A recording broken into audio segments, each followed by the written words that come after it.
Hello everyone, আসসালামু আলাইকুম সবাইকে। আশা করছি তোমরা সবাই অনেক অনেক বেশি ভালো আছো। আমিও আলহামদুলিল্লাহ ভালো আছি, তোমাদের সবার দোয়ায়। সব কিছু ঠিকঠাক আছে কিনা, সাউন্ড ঠিকঠাক শোনা যাচ্ছে কিনা আমাকে একটু জানাবা, হ্যাঁ? তারপর আমরা ক্লাস শুরু করে দেব। আমরা তাড়াতাড়ি জয়েন করে ফেলি, দেন আমরা কিন্তু ক্লাস শুরু করে দেব।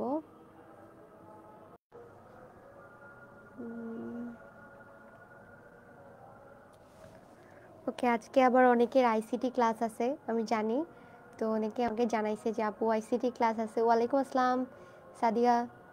অনেকে আইসিটি ক্লাস আছে আমাকে জানাইছে, বাট প্যারা নাই, পরে তোমরা রেকর্ড করে ফেলো, হ্যাঁ? চোখে মারাত্মক সমস্যা হয়ে গেছে, কিছুই দেখতে পাচ্ছি না।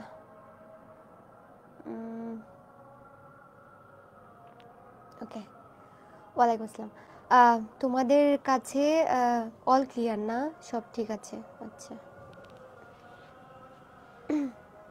আচ্ছা, তোমাদেরকে আরেকটা কথা বলি, সেটা হচ্ছে এই এই সপ্তাহটাতে তোমাদের ক্লাস অনেক উল্টাপাল্টা হয়েছে, তাই না? তো এটার জন্য অ্যাকচুয়ালি আমি নিজে অনেক বেশি সরি যে আমি মানে আমার কিছু ক্লাস সিএস ফিউচার স্কুলে মানে উল্টাপাল্টা ঢুকে গেছিলো, যার কারণে আসলে আমি ওইগুলো করতে গিয়ে তোমাদের ক্লাসের মধ্যে একটু টাইম ম্যানেজমেন্টটা আমার উল্টাপাল্টা হয়ে গেছে। তো এটার জন্য আই শুড সরি। তো তোমাদের এই সপ্তাহে আমি এই জন্য এক্সট্রা কিছু ক্লাস নিব, যেগুলো আমার অনেকগুলো টপিক পড়ানোর টার্গেট ছিল, বাট আমি সেটা পড়াতে পারিনি। তোমাদের 2-3 দিন ক্লাস হচ্ছে আমার ক্যান্সেল করা লাগছে, অ্যান্ড টাইমটাকে পিছিয়ে দেওয়া লাগছে। সো এটার জন্য তোমরা অনেক বেশি ফ্রেন্ডলি ছিলে আমার সাথে, এটাই আল্লাহর কাছে অনেক বেশি শুক্রিয়া। অনেকে তো থাকে যে এটা নিয়ে আবার সমালোচনা করে যে ক্লাসগুলো কেন ক্যান্সেল হচ্ছে বারবার। তো অনেক সময় দেখা যায় কি আমরা চাইলেও আমাদের অনেক কিছু হাতের বাইরে থাকে। আমি চেয়েছিলাম তোমাদের ক্লাসগুলো নিতে, কিন্তু স্টুডিও ফাঁকা ছিল না, যার কারণে আমি অফিস থেকে তোমাদের ক্লাসগুলো নিতে পারি নাই। তো এটার জন্য আমি অনেক সরি, বাট এটার এই সরিটার জন্য তোমাদেরকে কিছু গিফটও দিব।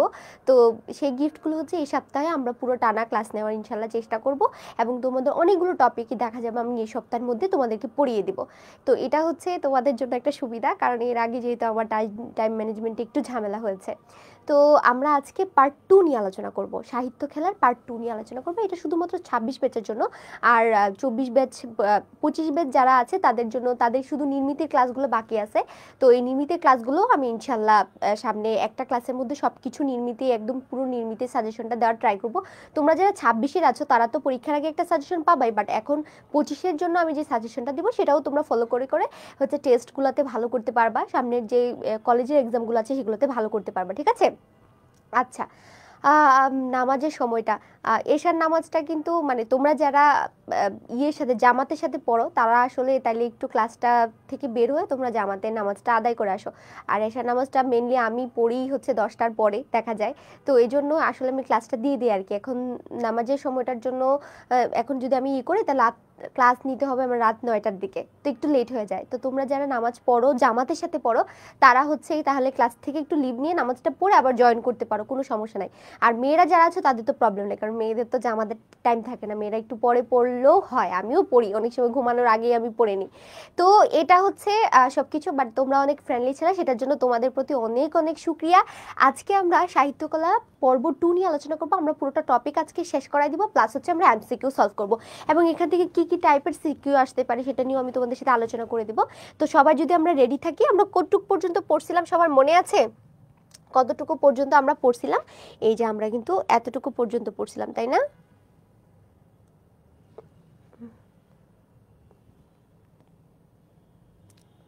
আচ্ছা, এই যে সব কি দেখা যাচ্ছে ঠিকঠাক মতো? আই থিঙ্ক দেখা যাচ্ছে, তাই না?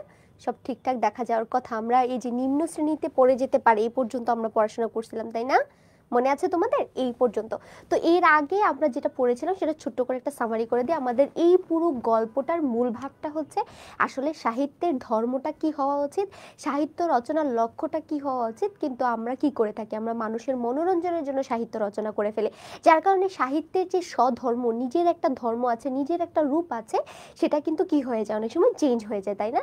তো এটার জন্যই লেখক বলেছেন, প্রমোদ চৌধুরী বলেছেন যে সাহিত্যর মেন উদ্দেশ্য হচ্ছে খেলা করার মতো, মানে খেলনা আমরা যখন খেলতে যাই আমাদের যে উদ্দেশ্যটা থাকে শুধুমাত্র আনন্দ লাভ করা, খেলতে গেলে যে আমরা টাকা পয়সা পাবো এটা কি আমাদের মাথার মধ্যে থাকে? আমরা বিকেলবেলা কেন খেলি বলো তো, কেন আড্ডা দেই, কেন খেলতে যাই? কারণ আমাদের জন্য একটু মনে আনন্দ পাই, একটু জন্য আমাদের আত্মাটা প্রশান্তি পাই। এত হ্যাসেলের মধ্যে দিয়ে আমরা যাই, তো আমাদের মনটাকে একটু প্রশান্তি দেওয়ার জন্য আমরা খেলাধুলা করে থাকি। তো লেখকের মতে হচ্ছে আমাদের সাহিত্য চর্চাটা হবে ঠিক খেলাধুলা করার মতো, অর্থাৎ খেলাধুলা করার যেমন মেইন উদ্দেশ্যটা থাকে শুধুই আনন্দ লাভ করা, সাহিত্য রচনার মেইন উদ্দেশ্য থাকবে শুধুমাত্র আনন্দ লাভ করা। কিন্তু আমাদের সাহিত্য পড়ার উদ্দেশ্যটা যেন এমন না থাকে যে আমি কিছু শিখবো, আমার মধ্যে অনেক বৈজ্ঞানিক বিষয় থাকতে হবে, অনেক দর্শন শাস্ত্র থাকতে হবে, এখানে আমার অনেক ইংরেজি থাকতে হবে। হ্যাঁ, আমি আজকে এই একটা বই পড়ে ইংরেজি পড়ে মানে ইংরেজি ভাষা শিখে ফেলবো, এই বইটা পড়ে আমি হচ্ছে ফার্সি ভাষা সম্পর্কে জেনে ফেলবো। এটা যেন আমাদের উদ্দেশ্য না হয়, এবং এটা সাহিত্য চর্চার উদ্দেশ্যও না, লেখক সেটাই বলতেছেন। ঠিক আছে,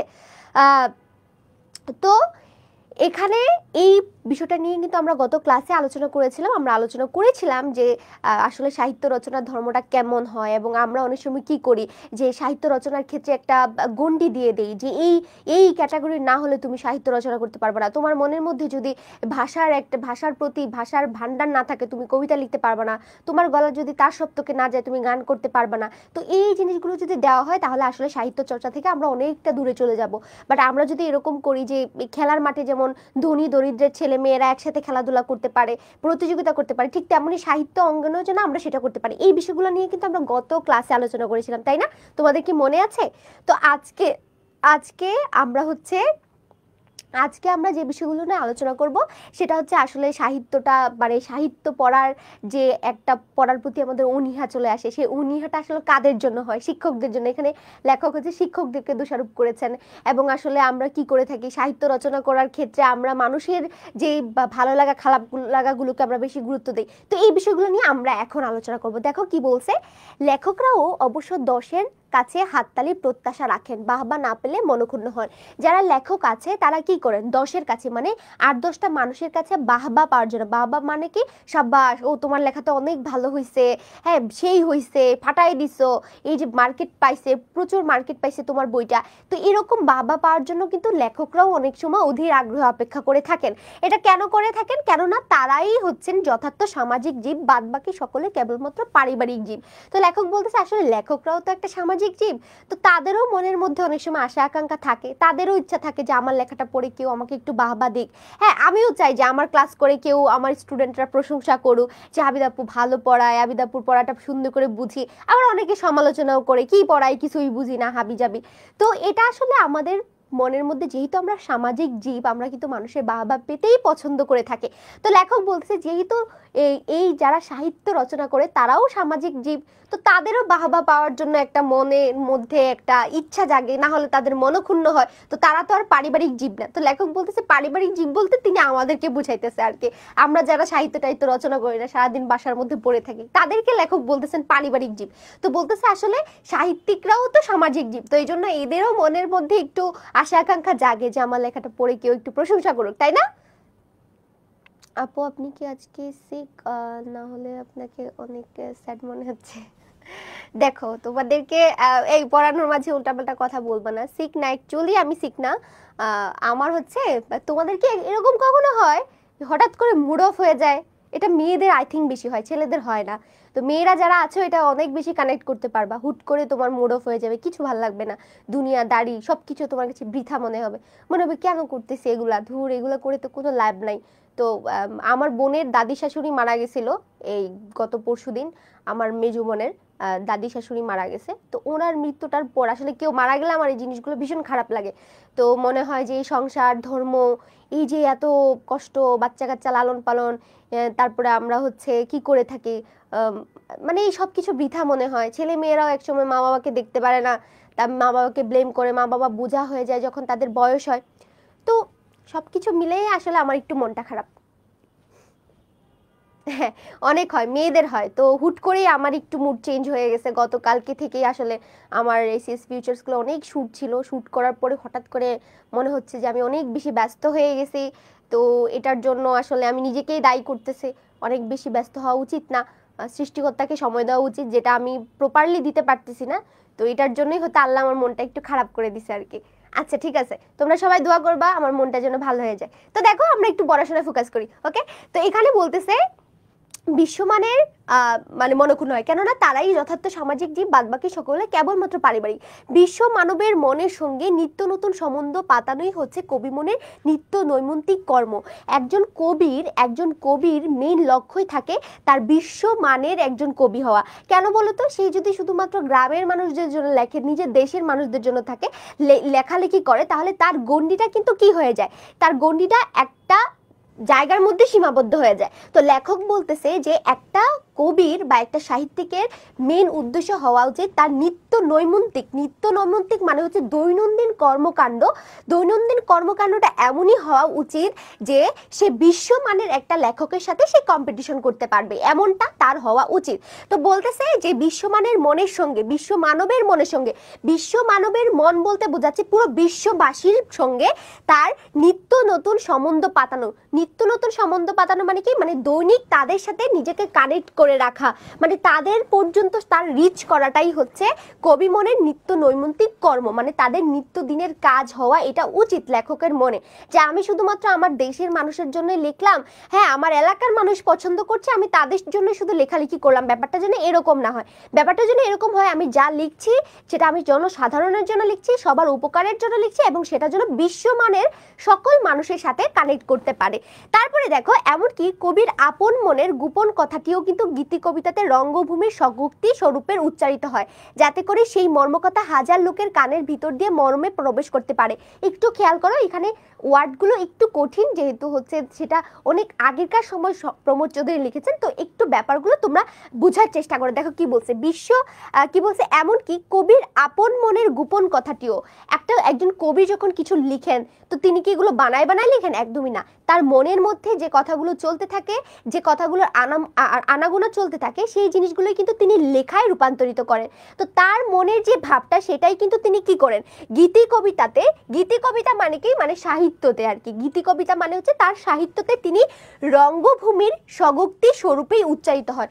রঙ্গভূমির স্বগোক্তি মানে কি, দেখো সবাই আমরা একটু বইটা হাতে নেই। দেখো এখানে দেখো গীতি কবিতা বলতে বলা হয়েছে যে কি আত্মভাব প্রধান কবিতা বিশেষ।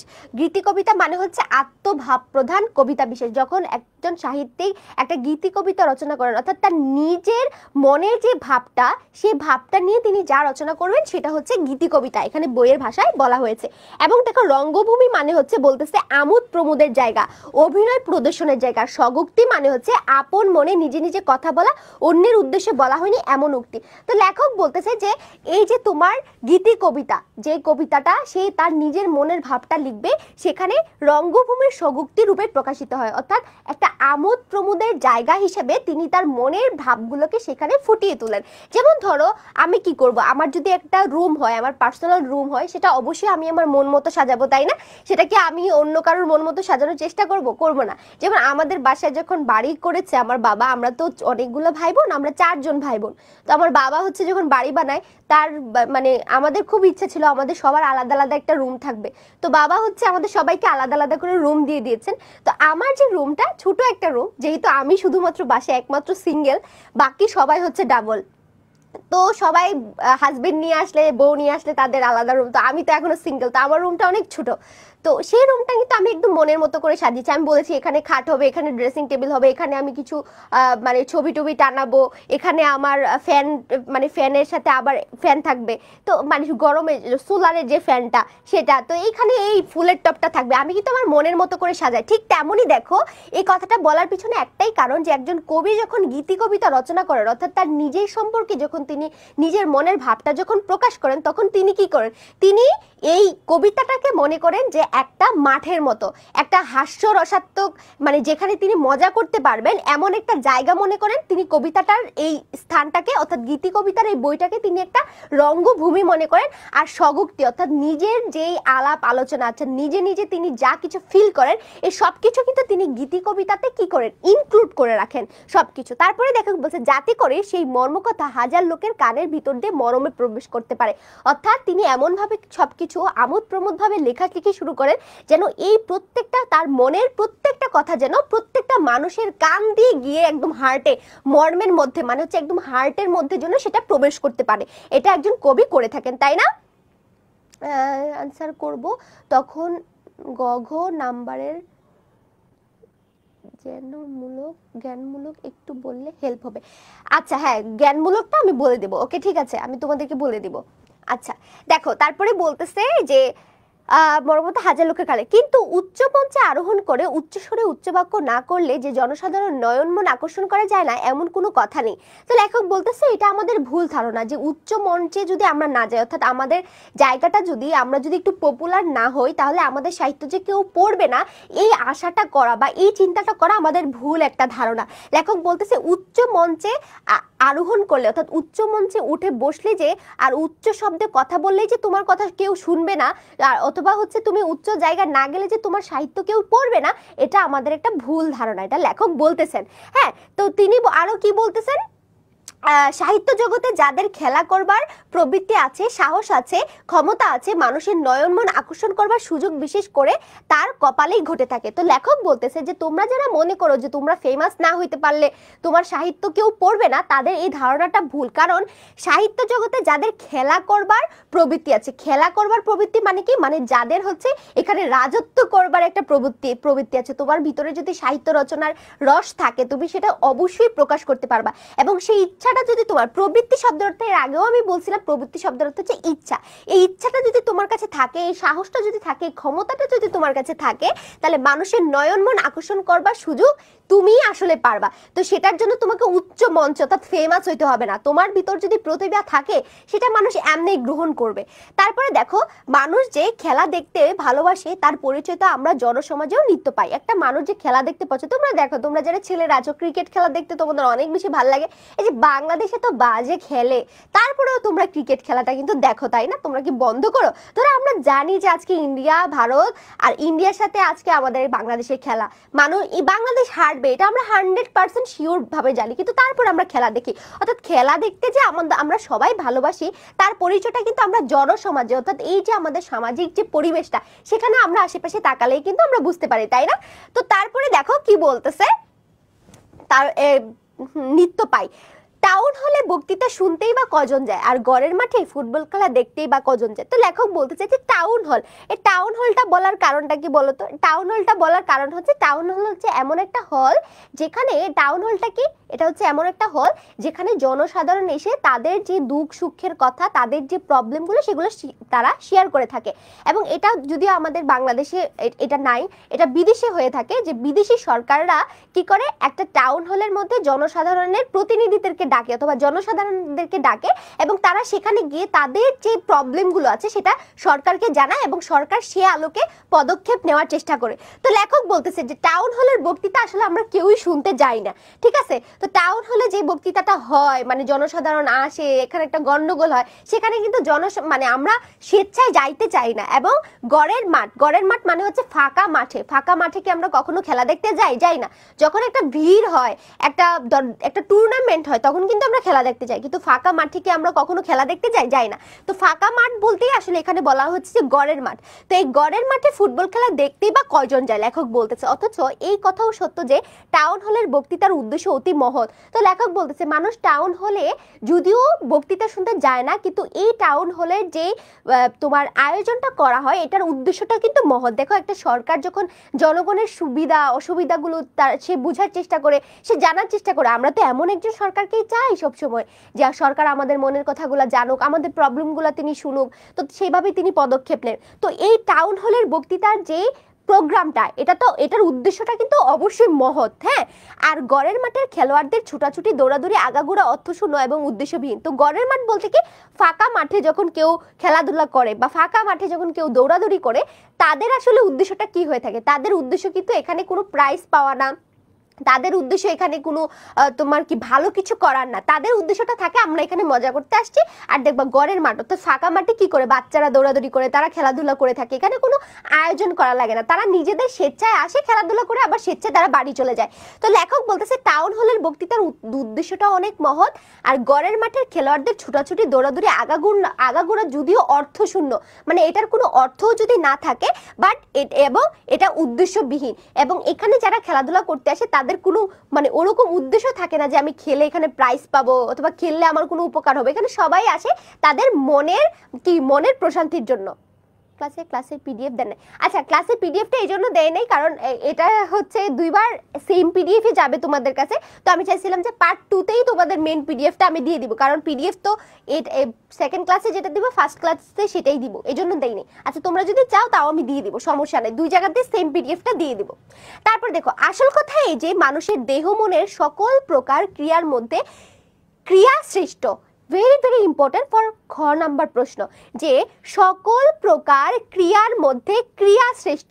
দেখো এখানে ক্রিয়াতে একটা হ্রস্ব ইকার আর একটা হচ্ছে দীর্ঘ ইকার, তো এই দীর্ঘ ইকারের ক্রিয়া মানে হচ্ছে খেলাধুলা, আর হ্রস্ব ইকারের ক্রিয়া মানে কি বলতো, এই ক্রিয়া মানে কি সবাই একটু আমাকে জানাও, এই ক্রিয়াটা মানে কি সবাই আমাকে একটু জানাও তো দেখি, বলো এই ক্রিয়াটা মানে কি, এই ক্রিয়াটা মানে কি সবাই আমাকে একটু জানাও, সবাই বলো, এটা তো পারার কথা। আয় হায় বুড়া হয়ে গেছো, এটা যদি এখনো না পারো তাহলে তো লজ্জার ব্যাপার, বলো এই ক্রিয়া মানে কি, কাজ। ভেরি গুড মুনিয়াত, শুধুমাত্র অ্যান্সার দিচ্ছে আর কেউ অ্যান্সার দেয় না, সবাই চুপ করে বসে আছে। আচ্ছা এই ক্রিয়া মানে হচ্ছে তোমার কি বলতে, এই ক্রিয়ার অর্থ হচ্ছে তোমার কাজ। তো লেখক বলতেছে, দেখো কি বলছে, যে মানুষের দেহ মনের সকল প্রকার, মানুষের দেহ মনের সকল প্রকার এটা একটু জুম করে দিচ্ছি আমি তোমাদের জন্য, দেখো কি বলছে, বলছে যে মানুষের দেহ মনের সকল প্রকার ক্রিয়ার মধ্যে ক্রিয়া শ্রেষ্ঠ, অর্থাৎ আমাদের দেহের মধ্যে যত প্রকার কাজ সংগঠিত হয় তার মধ্যে খেলাধুলা করার যে কাজটা, এটাই হচ্ছে সবচেয়ে শ্রেষ্ঠ একটা কাজ। লেখক বলতেছে কেননা তা উদ্দেশ্য হয়, কারণ এই যে আমরা খেলাধুলা করি এটার কোনো উদ্দেশ্য থাকে না, এটার মেনলি আমাদের কোনো উদ্দেশ্য থাকে না, আমরা আমাদের মজার জন্য আনন্দের জন্য এটা পাওয়ার জন্য কিন্তু আমরা এই খেলাধুলাটা করে থাকি। মানুষ যখন খেলা করে তখন সে এক আনন্দ ব্যতীত অপর কোনো ফলের আকাঙ্ক্ষা রাখে না, এটা আমি একটু আগেই বললাম, যে খেলার ভিতর আনন্দ নেই কিন্তু উপরি পাওনার আশা আছে তার নাম খেলা নয়, জুয়া খেলা। এটা কিন্তু পরীক্ষা চলে আসবে, এটা কিন্তু পরীক্ষা চলে আসবে।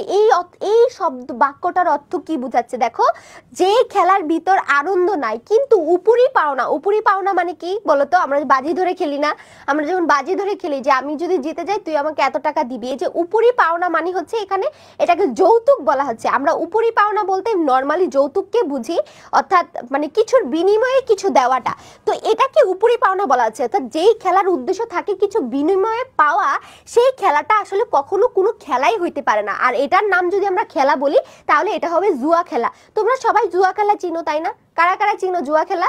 জুয়া খেলা কিন্তু আমাদের এলাকায় আমরা অনেক দেখে থাকি, আর ঈদের মৌসুমে আমাদের গ্রামে বেশি জুয়া খেলাটা হয়ে থাকে। তো এই জুয়া খেলা দেখা যায় ছোট ছোট বাচ্চারাও অ্যাটেন্ড করে, কিন্তু ওরা ফিল করতে পারে না এটা যে একটা জুয়া খেলা। কি করে, ও যে বিভিন্ন তেল সাবান টাবান নিয়ে আসে না, তারপরে হচ্ছে ওখানে কিছু টাকা দেয়, 5 টাকা 10 টাকা, এবার ঘুরে একটা জিনিস ঘুরে হচ্ছে যেটাতে টার্গেট করে সেটা ও পায়, এরকম একটা খেলা হয়। তো এটাও কিন্তু জুয়া খেলার আন্ডারেই পড়ে, যে তুমি টাকার বিনিময়ে কোনো জিনিস খেলতেছো তাই না। তো এই যে টাকার বিনিময়ে খেলাটা, এটা লেখক বলতেছে এটা কোনো খেলা হতে পারে না, যদি কোনো খেলা হয় সেটা হচ্ছে জুয়া খেলা, এটা কোনো সাধারণ খেলা হতে পারে না।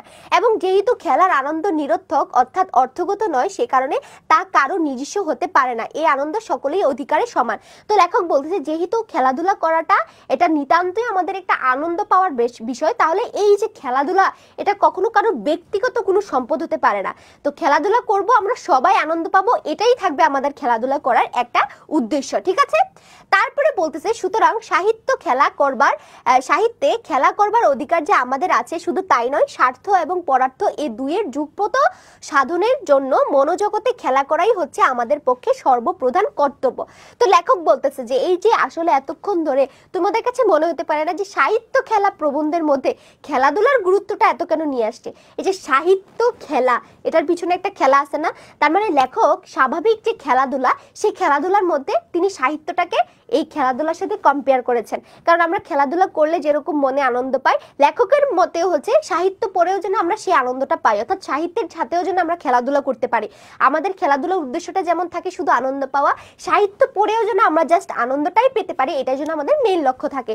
তো এইটাই বলতেছে যে সুতরাং সাহিত্য খেলা করবার অধিকার আমাদের সবার আছে, শুধু যে অধিকার আছে তাই না, স্বার্থ এবং পরার্থ এই দুইয়ের যুগপত, স্বার্থ মানে কি আমার নিজে এই যে একটা আনন্দ পাচ্ছি, একটা আনন্দ যে আমি পাচ্ছি খেলাধুলা করে, তাহলে এটা কি আমার স্বার্থ না? অবশ্যই এখানে আমার স্বার্থ আছে। আর পরার্থ মানে অন্যের উপকার করা। তো আমি যখন খেলাধুলা করতেছি, এটা কিন্তু আরেকটা মানুষ আনন্দ পাচ্ছে এটা দেখে, তো এটা পরার্থ, অর্থাৎ অন্যকে আনন্দ দিচ্ছি। তো স্বার্থ এবং পরার্থ দুইটারই যুগপদ মানে হচ্ছে একসাথে। যুগপদ মানে স্বার্থ পরার্থ এখানে দুইটাই যুক্ত আছে। সাধনের জন্য মনোজগতে খেলা করাই হচ্ছে আমাদের পক্ষে সর্বপ্রধান কর্তব্য। আমরা তো আমাদের শারীরিক প্রশান্তির জন্য, আমাদের শরীরের যে একটা প্রশান্তি দরকার হয়, সেটার জন্য আমরা মাঠে খেলাধুলা করে থাকি। কিন্তু আমাদের মনের প্রশান্তির জন্য আমরা কোথায় খেলাধুলা করব? বলো তো, কোথায় খেলাধুলা করব? আমাদের মনের প্রশান্তির জন্য আমরা কই খেলাধুলা করব? তোমরা একটু অ্যান্সার করো, এটা দেখি এটা কেন, এই লাইনটার অর্থটা তাহলে আমি বুঝবো যে তোমরা বুঝতে পেরেছো যে সাহিত্যে খেলা করবার অধিকার যে আমাদের সবার আছে, সবার আছে তাই না, শুধুমাত্র আমরা কিন্তু স্বার্থ এবং পরার্থ এই দুইটারই যুগপদ একটা সাধন আমাদের জন্য মনোজগতে, এই সাধনের জন্য মনোজগতে খেলা করাই হচ্ছে আমাদের পক্ষে সর্বপ্রধান কর্তব্য। এই লাইনটা ভেরি গুড। এই যে মুনিয়াত কিন্তু অ্যান্সার দিছে, নাজমুস সাদাত অ্যান্সার দিয়ে ফেলছে। আর দেখি কে কে পারে, বাকিদের সবার তো অ্যান্সার দেওয়ারই কথা। এই যে দেখো, শারীরিক প্রশান্তির জন্য আমরা যে খেলাধুলা করে থাকি সেটা মাঠে ঘাটে আমরা করে থাকি, কিন্তু আমাদের মনের প্রশান্তির জন্য আমরা কোথায় খেলাধুলা করব? কোথায় করব? সাহিত্যের মধ্যে করব, তাই না? ওটা হচ্ছে কি, মুনতাহারাও কিন্তু অ্যান্সার দিয়েছে, সেটা হচ্ছে আমরা সাহিত্যে খেলাধুলা করব। তাহলে আমরা যখন সাহিত্যে খেলাধুলা করব তখন কি হবে? আমাদের স্বার্থও সিদ্ধি হবে, পরার্থও হবে, অর্থাৎ আমরা নিজেদেরকেও হ্যাপি রাখতে পারবো। যখন আমি সাহিত্য চর্চা করব অথবা আমি সাহিত্য রচনা করব, সেটা অপরের উপকারও কিন্তু হইতে পারে, অর্থাৎ স্বার্থ এবং পরার্থ দুটা জিনিসই কিন্তু এই সাহিত্যের মধ্যে আমরা পেয়ে থাকি। তারপরে দেখো কি বলতেছে, যে লেখক সাহিত্যের ক্ষেত্রে ফলের চাষ করতে ব্রতী হন। ফলের চাষ করতে ব্রতী হন মানে হচ্ছে যিনি টাকার বিনিময়ে লিখেন, অথবা তিনি মনে করেন যে আমি যদি লিখি, সাহিত্য রচনা করি, আমি খ্যাতি লাভ করতে পারবো, আমি অনেক বড়লোক হয়ে যাব, আমি অনেক ফেমাস হয়ে যাব, আমার অনেক টাকা পয়সা আসবে। তো তাদের জন্য লেখক বলতেছেন যে যেই লেখকদের উদ্দেশ্য থাকে ফলের চাষে ব্রতী হওয়া। তো একটা ফল আমরা কখন চাষ করি বলতো?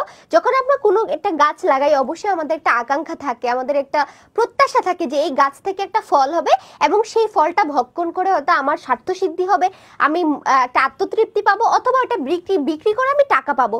তো লেখক বলতেছে যে যেই লেখক সাহিত্যের ক্ষেত্রে ফলের চাষ করতে ব্রতী হন, অর্থাৎ যে টাকার বিনিময়ে অথবা কোনো কিছুর বিনিময়ে সাহিত্য রচনা করতে চান, যিনি কোনরূপ কার্য উদ্ধারের অভিপ্রায়ে লেখনী ধারণ করেন, অর্থাৎ তার উদ্দেশ্যে মানে এই সাহিত্য রচনা কি করার পিছনে তার কোনো কার্য সিদ্ধি, অর্থাৎ তার কোনো কি থাকবে বলতো, এটাকে কি বলে, তার কোনো স্বার্থ থাকবে যে আমি একটা সাহিত্য রচনা করছি, এটার বিনিময়ে আমি এটা পাবো, অর্থাৎ কার্য সিদ্ধি, তার স্বার্থ থাকবে।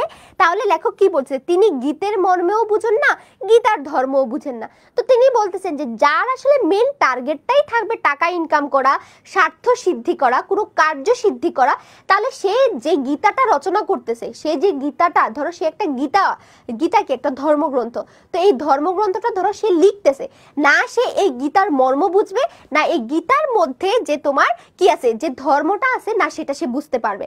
বাট সে যদি এটাকে মন থেকে লিখে এবং মানুষের স্বার্থের জন্য সে লিখে থাকে, তাহলে এই জিনিসটাকে সে বেশি ফিল করতে পারবে। তুমি দেখবা, তোমাদেরকে একটা মজার কথা বলি, আমার কিছু ফ্রেন্ড দেখি আজকাল খুব বইটা লিখে ফেমাস হয়ে যাচ্ছে। তো আমি আসলে বুঝি না যে ওরা যে বই লিখতেছে। তো একটা মজার কথা বলি, আমার এক ফ্রেন্ড, সে হচ্ছে প্রচুর ইসলামিক বই লিখে, তো ওর ব্যাকগ্রাউন্ডও ইসলামিক। তো ইসলামিক বই ছাড়াও দেখলাম যে ও হচ্ছে এবার আরো অন্যান্য বইটই লিখতেছে।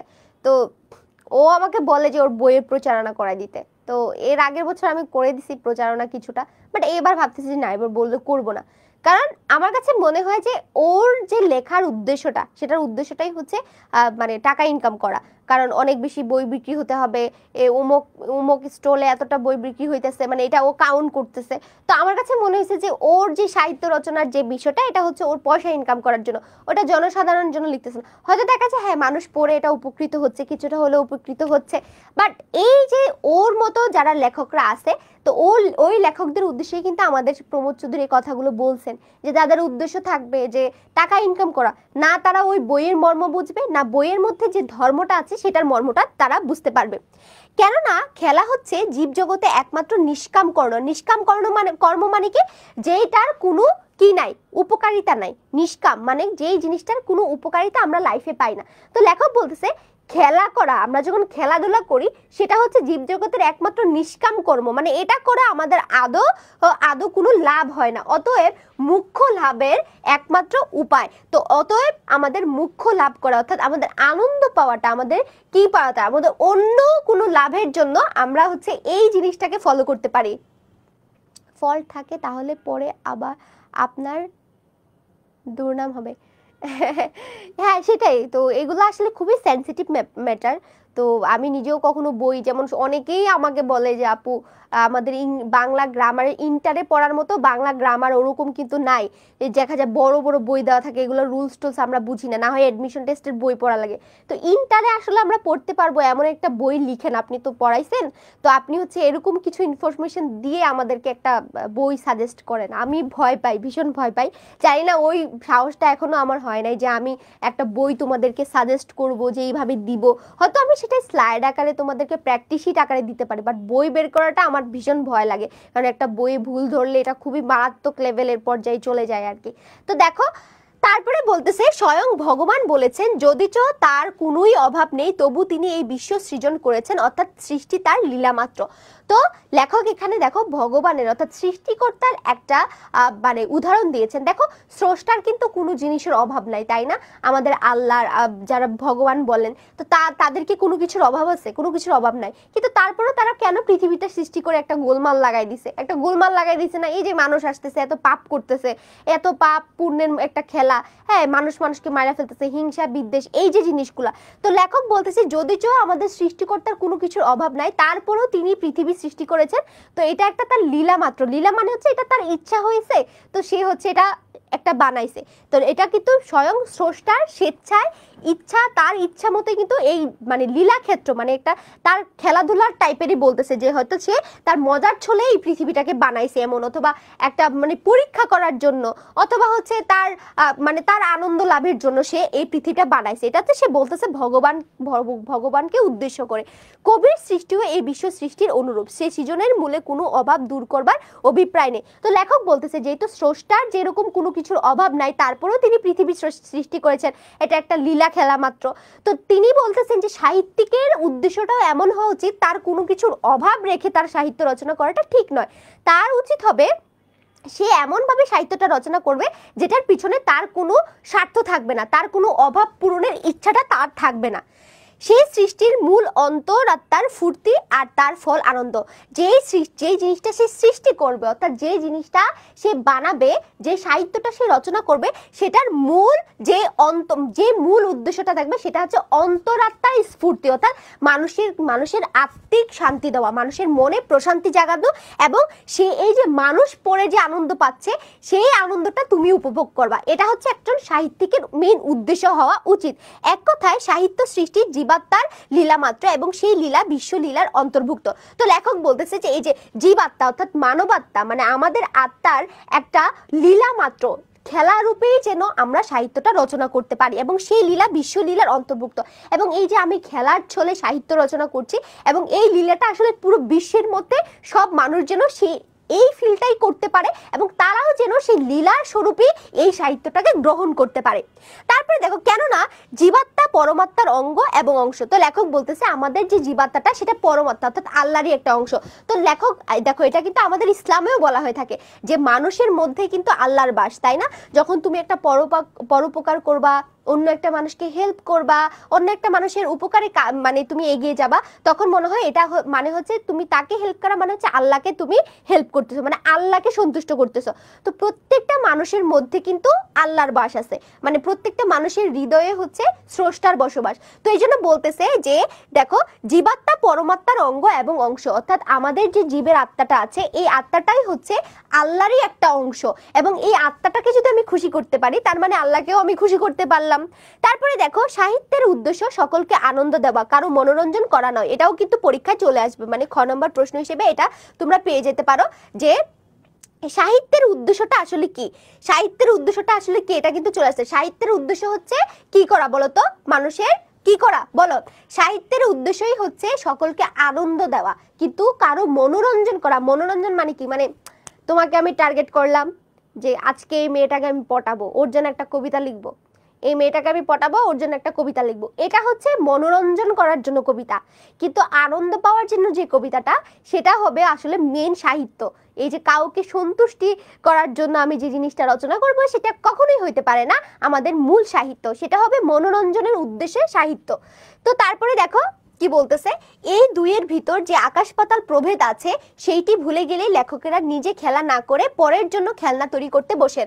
তো লেখক বলতেছে এই যে আনন্দ লাভ করা এমন হচ্ছে কিছু তো নাই আপু, এমন কিছু তো নাই আপু, এমন কিছু নাই কেমন নিলয়, নিলয় তুমি কি বলছো আমি বুঝতে পারি নাই।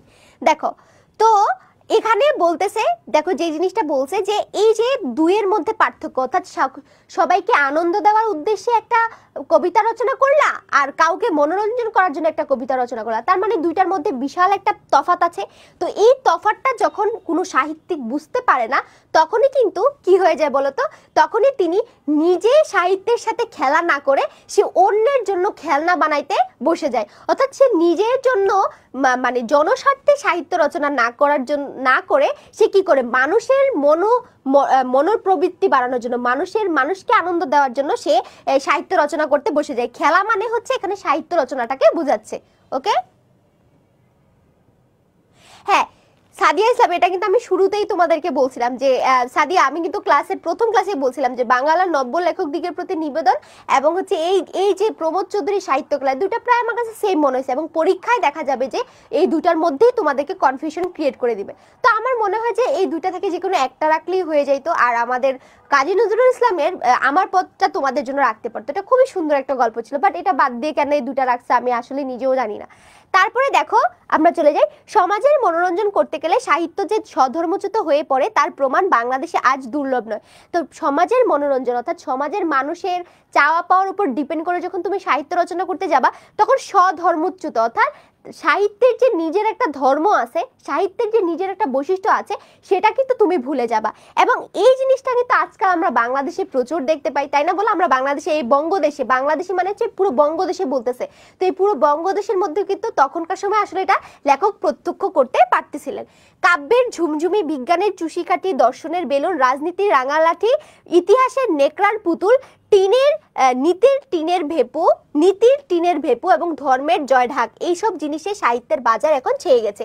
এই যে দেখো, এই যে কাব্যের ঝুমঝুমি, বিজ্ঞানের চুষিকাঠি, দর্শনের বেলুন, রাজনীতির রাঙালাঠি, ইতিহাসের নেকড়ার পুতুল, নীতির টিনের ভেপু আর ধর্মের জয়ঢাক, এই শব্দগুলো লেখক এখানে কি করেছেন, তিনি উপমা হিসেবে ব্যবহার করেছেন। তিনি বলতেছেন যে আসলে মানুষের মনের, সমাজের মানুষের চাওয়া পাওয়াটাকে আমরা হচ্ছে প্রাধান্য দিতে কি এখন এমন একটা জিনিস হয়েছে যে পুরো সাহিত্য জগৎটা এখন খালি ধর্মের বই, মানে ধর্মের বই সবাই পড়তে পছন্দ করে, ধর্মের বই, বিজ্ঞানের বই, তারপরে হচ্ছে রাজনীতির বই, এইসব বই দিয়ে আসলে ছেয়ে গেছে পুরো আমাদের সাহিত্যের বাজারটা। এটা লেখক বলতেছেন, অর্থাৎ আমাদের সাহিত্যটা যে আনন্দ পাওয়ার জন্য আমরা পড়বো সেটা না করে এখন সবকিছু হয়ে গেছে রাজনীতি কেন্দ্রিক, ধর্ম কেন্দ্রিক এবং কি বিজ্ঞান কেন্দ্রিক। এটাই লেখক বোঝানোর জন্য এই কথাগুলো তিনি কি উপমা হিসেবে ব্যবহার করেছেন। তারপরে দেখো, সাহিত্য রাজ্যে খেলনা পেয়ে পাঠকের মনোতুষ্টি হতে পারে কিন্তু তা গড়ে লেখকের মনোতুষ্টি হতে পারে না। হয়তো এই বইগুলো পেয়ে পাঠকরা অর্থাৎ আমরা হয়তো একটু হ্যাপি হইতে পারি, বাট একজন লেখক যখন এই জিনিসগুলো লেখেন তিনি কিন্তু তার মনের দিক থেকে কখনো হ্যাপি হইতে পারেন না। ঠিক আছে আপু, কয়েকটা ক্লাসের স্লাইডের পিডিএফ দেওয়া নাই, ওইগুলো কি পরবর্তীতে দিবেন? কোন কোন ক্লাসের পিডিএফ দেওয়া নাই আমাকে একটু জানাইও। আমি শুধু দেখছি যে পদ্মার পিডিএফটা আমি দেই নাই, তো পদ্মার পিডিএফটা আমি আজকের মধ্যে খুঁজে দিয়ে দিব তোমাদেরকে। বঙ্গদেশ বলতে কি বাংলাদেশ, ভারত, পাকিস্তান? হ্যাঁ, এটা মনে রাখবা যে প্রমোদ চৌধুরী যখন জন্মগ্রহণ করছিল তখন কিন্তু বাংলাদেশ ক্রিয়েট হয় নাই, বাংলাদেশ হয় নাই। তো তখন আসলে এই বাংলাদেশ তারা বলতো হচ্ছে পুরো বঙ্গদেশটাকে, অর্থাৎ ভারত, পাকিস্তান, তারপরে হচ্ছে বাংলাদেশের যে ভূখণ্ড, এই সব কিছুকে মিলেই তারা আসলে তখন বাংলাদেশ বলতো আর কি। অর্থাৎ বাংলাদেশ বলতে তিনি বাংলাকে বুঝাইতেন, এই যে কলকাতার মানুষজন, আমাদের বাংলাদেশের মানুষজন যারা বাংলা ভাষাভাষী ছিল, একদম ইন্ডিয়ার আবার মেইন জায়গাকে তিনি বুঝাইতেন না, বা পাকিস্তানের ওই জায়গাকে তিনি বুঝাইতেন না, অর্থাৎ বাংলা ভাষাভাষী যারা আছেন তাদেরকেই তিনি এখানে ইন্ডিকেট করতেন আর কি। আচ্ছা, তো হচ্ছে এই যে তোমার সাহিত্য রচনা, এই সাহিত্য রচনাটা করে আসলে হয়তো আমরা কি করতে পারি, দর্শকদের মনোরঞ্জন করতে পারি, কিন্তু লেখকরা তাদের নিজেদের আত্মতুষ্টি কি মনোতুষ্টিটা কিন্তু তারা পাচ্ছেন না। কারণ পাঠক সমাজে যে খেলনা আজ আদর করে কাল সেটিকে ভেঙে ফেলে, সে প্রাচ্যেই হোক আর পাশ্চাত্যই হোক, কাশির হোক বা কাশিরই হোক বা হচ্ছে ওখানে আরেকটা লাইন আছে, আমি তোমাদেরকে বলতেছি। তো কারণ পাঠক সমাজ যে খেলনা আজ আদর করে কাল সেটিকে ভেঙে ফেলে, এটা কিন্তু ঠিক। দেখবা যে আমাদের বাংলাদেশে এখনকার ফেসবুক চালালে তোমরা দেখবা আজকে যে জিনিসটা একদম ট্রেন্ডিং এ আছে কালকে কিন্তু সেটা নাই, একদমই নাই। এই যে দেখো 7 কলেজ আর ঢাকা বিশ্ববিদ্যালয় নিয়ে কিন্তু একটা দ্বন্দ্ব লাগছে, এটা এখন একদম টপ লিস্টে আছে, তাই না?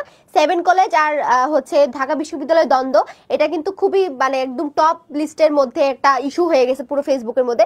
তার কয়েকদিন আগে কিন্তু তাহসানের বউকে নিয়ে অনেক বেশি, তাহসান আর তার ওয়াইফকে নিয়ে অনেক বেশি ট্রোল হচ্ছিল।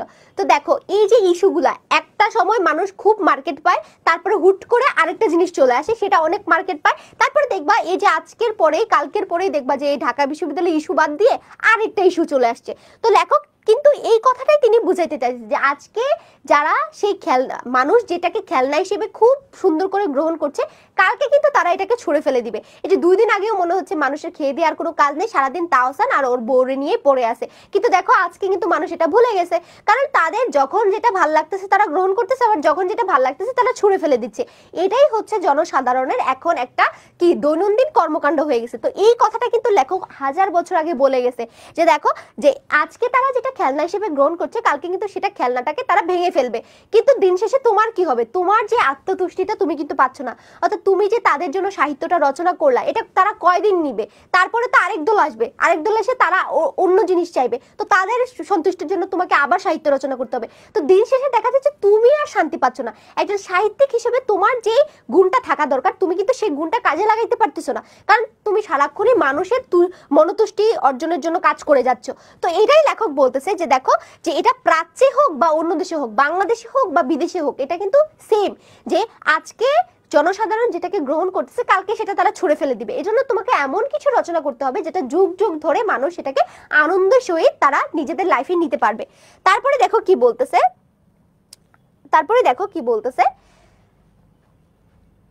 এই যে আমরা একটু আগে কি দেখলাম, এটা বলছে যে যে সে প্রাচ্যে হোক আর পাশ্চাত্যে হোক, কাশির হোক বা হচ্ছে জার্মানি হোক, 2 দিন ধরে তা কারো মনোরঞ্জন করতে পারে না। 2 দিন ধরে কি করতে পারে না? তাদের কারোরই মনোরঞ্জন করতে পারে না। মানুষ যখন যেটা ভাল লাগতেছে, আজকে তোমাকে নিয়ে মাথায় নাচতেছে, এই যে দেখো এই যে তোমরা দেখবা অনলাইনে যখন একজন ভালো পড়ায় তাকে নিয়ে এত মানে পীর পানায় দিচ্ছে, হ্যাঁ খুব খুব ট্রেন্ডিং এ রাখতেছে, বাট 2 দিন পরেই দেখা যায় যে ওর একটা কিছু ভাইরাল হইলো অথবা কিছু হইলো, ওরে ধরে মানে সবাই মিলে একদম যাচ্ছে তাই অবস্থা করে ফেলে। তোমরাই উপরে উঠাচ্ছ আবার তোমরাই নিচে নামাচ্ছ। তো এই জিনিসটা আসলে বাঙালির ক্ষেত্রেই শুধু না, এটা দুনিয়ার সবার ক্ষেত্রে। মানে আজকে যে মানুষটাকে আমি উপরে উঠাচ্ছি কালকে কিন্তু তোমাকে ধরে আমরাই নামাই দিচ্ছি। তো এটাই বলতেছে যে এটা প্রাচ্যে হোক, জার্মানিতে হোক আর যেখানে হোক, 2 দিন ধরে তা কারো মনোরঞ্জন করতে পারে না। অর্থাৎ তোমাকে আজকে হয়তো ভাল লাগতেছে, বাট সারা জীবন যে ভাল লাগবে ব্যাপারটা এমন না, আর এটা ধরে রাখা সম্ভবও না। তো দেখা যায় তোমার থিওরির সাথে আমার থিওরি নাই মিলতে পারে। আবিদ আপু যেটা বিশ্বাসী সেটা তুমি না বিশ্বাস করতে পারো, হ্যাঁ তোমার থিঙ্কিং এর সাথে আমার থিঙ্কিং না মিললেই যে আমি এই মানুষটাকে ঘৃণা করা শুরু করব, এটাই এখন আমাদের ধর্ম হয়ে গেছে।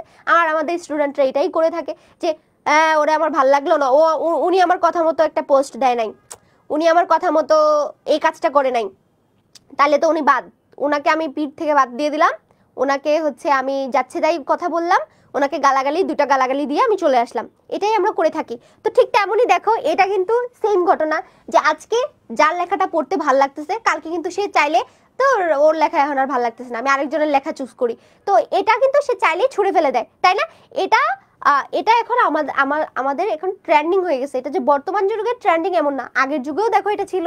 আমি জানি যে পাঠক সমাজে, আমি জানি যে কি বলতেছে লেখক, দেখো একটু জুম করতেছি, বেড়া নাই, এই যে আরো জুম করলাম, দেখো কি বললো পাঠক সমাজ। আমি জানি যে পাঠক সমাজকে আনন্দ দিতে গেলে তারা প্রায়শই বেদনা বোধ করে থাকেন, কিন্তু এতে ভয় পাবার কিছুই নেই, কেননা কাব্যজগতে যার নাম আনন্দ তারই নাম বেদনা। অনেক সময় দেখা যায় তুমি কাউকে আনন্দ দেওয়ার জন্য কিছু একটা লেখলা, অনেকে খুব কষ্ট পেয়ে গেল, তো লেখক বলছে এটা নিয়ে তোমার পেন খাওয়ার কোনো দরকার নাই, হয়তো তুমি এটা আনন্দের ছলে লিখছো বাট তোমার লেখা পড়ে অন্য কেউ কষ্ট পাইছে, বাট এটা নিয়ে তোমার কষ্ট পাওয়ার কোনো দরকার নেই, কারণ কাব্যজগতে যেটাই আনন্দ সেটাই বেদনা, সেটাই বলতেছে। অপরপক্ষে এই যুগে পাঠক হচ্ছে জনসাধারণ, সুতরাং তাদের মনোরঞ্জন করতে হলে আমাদের অতি সস্তা খেলনা গড়তে হবে, নইলে তা বাজারে কাটবে না। তো এখনকার সময় আসলে যারা পাঠক তারা কারা বলতো, তারা হচ্ছে একদম জনসাধারণ মানুষজন। তো তাদেরকে সন্তুষ্টি করতে হলে, তাদের মন রক্ষা করার জন্য আমাদের কি করতে হবে, অতি সস্তা খেলনা গড়তে হবে। এই যে ধরো আমাদের স্টুডেন্টরা এখন কি করে, যারা ভাইরাল হয়, যারা অনেক বেশি ভাইরাল টিচার, তাদের কাছে পড়তে পছন্দ করে। কিন্তু এমনও আছে কিছু অনেক ভাই ব্রাদাররা আছে যারা অনলাইনে খুব ভালো পড়ায় কিন্তু অত ভাইরাল না, কিন্তু এদেরকে আমরা খুঁজে বের করি না। আমরা কি করি, খুব ভাইরাল একজন টিচার, তার কাছে কি আমরা পড়া শুরু করে দেই, তাই না? আচ্ছা সরি, হ্যালো ভাই, আমি ক্লাসে, হ্যাঁ আমি ক্লাস শেষ করে কল দিই। ওকে ভাই, ওকে ভাই, আচ্ছা সরি। তো দেখো, হ্যাঁ, তো এই জিনিসটাই কিন্তু হয় যে এই যে জনসাধারণ কি করে, ভাইরাল টিচারদেরকে কাছে পড়তে যায়, কিন্তু এটা করতে গিয়ে নিজেদের ক্ষতিটাই তারা করে ফেলে। ভালো যে পড়াচ্ছে, ভালো যে সার্ভিস দিচ্ছে, তাদের কাছে তারা যেতে চায় না। তো এটার কারণটা হচ্ছে এখনকার আমরা যারা খুবই নর্মাল শিক্ষার্থীরা আছে, তারা কিন্তু এই যে ট্রেন্ডিং এর বিষয়টা, এটা আমরা বুঝি না। একটা ভীষণ মার্কেটিং এর একটা ব্যাপার আছে, তোমরা অনলাইন জগৎ সম্পর্কে জানো না, হয়তো তোমরা জাস্ট পড়ো, বাট এটার পিছনে অনেক, যারা বেশি মার্কেটিং করতে পারে তাদের কোর্স কিন্তু বেশি সেল হয়। তো এই মার্কেটিং করার জন্য আমরা কিন্তু অনেক সময় অনেক খুব লেম জিনিস করে থাকি, যেটা আসলে স্টুডেন্টদের সাথে করা উচিত না। তো এই জিনিসটাই কিন্তু বলতেছে যে এই যে জনসাধারণকে পটানো কিন্তু খুবই 2 মিনিটের কাজ। অর্থাৎ ওদের দৃষ্টিটা যদি আমরা, ওদের অ্যাট্রাকশনটা যদি আমরা নিতে পারি, অ্যাটেনশনটা নিতে পারি, তাহলে আমার কোর্স বেশি সেল হবে। তো এটার জন্যই কিন্তু কি করে সাহিত্যিকরা কি করে, যে জনসাধারণকে যদি আমি সন্তুষ্ট করতে পারি, তাহলে আমার সাহিত্য বেশি বেশি পড়বে, আমি অনেক বড়লোক হয়ে যাবো, আমি অনেক ফেমাস হয়ে যাব।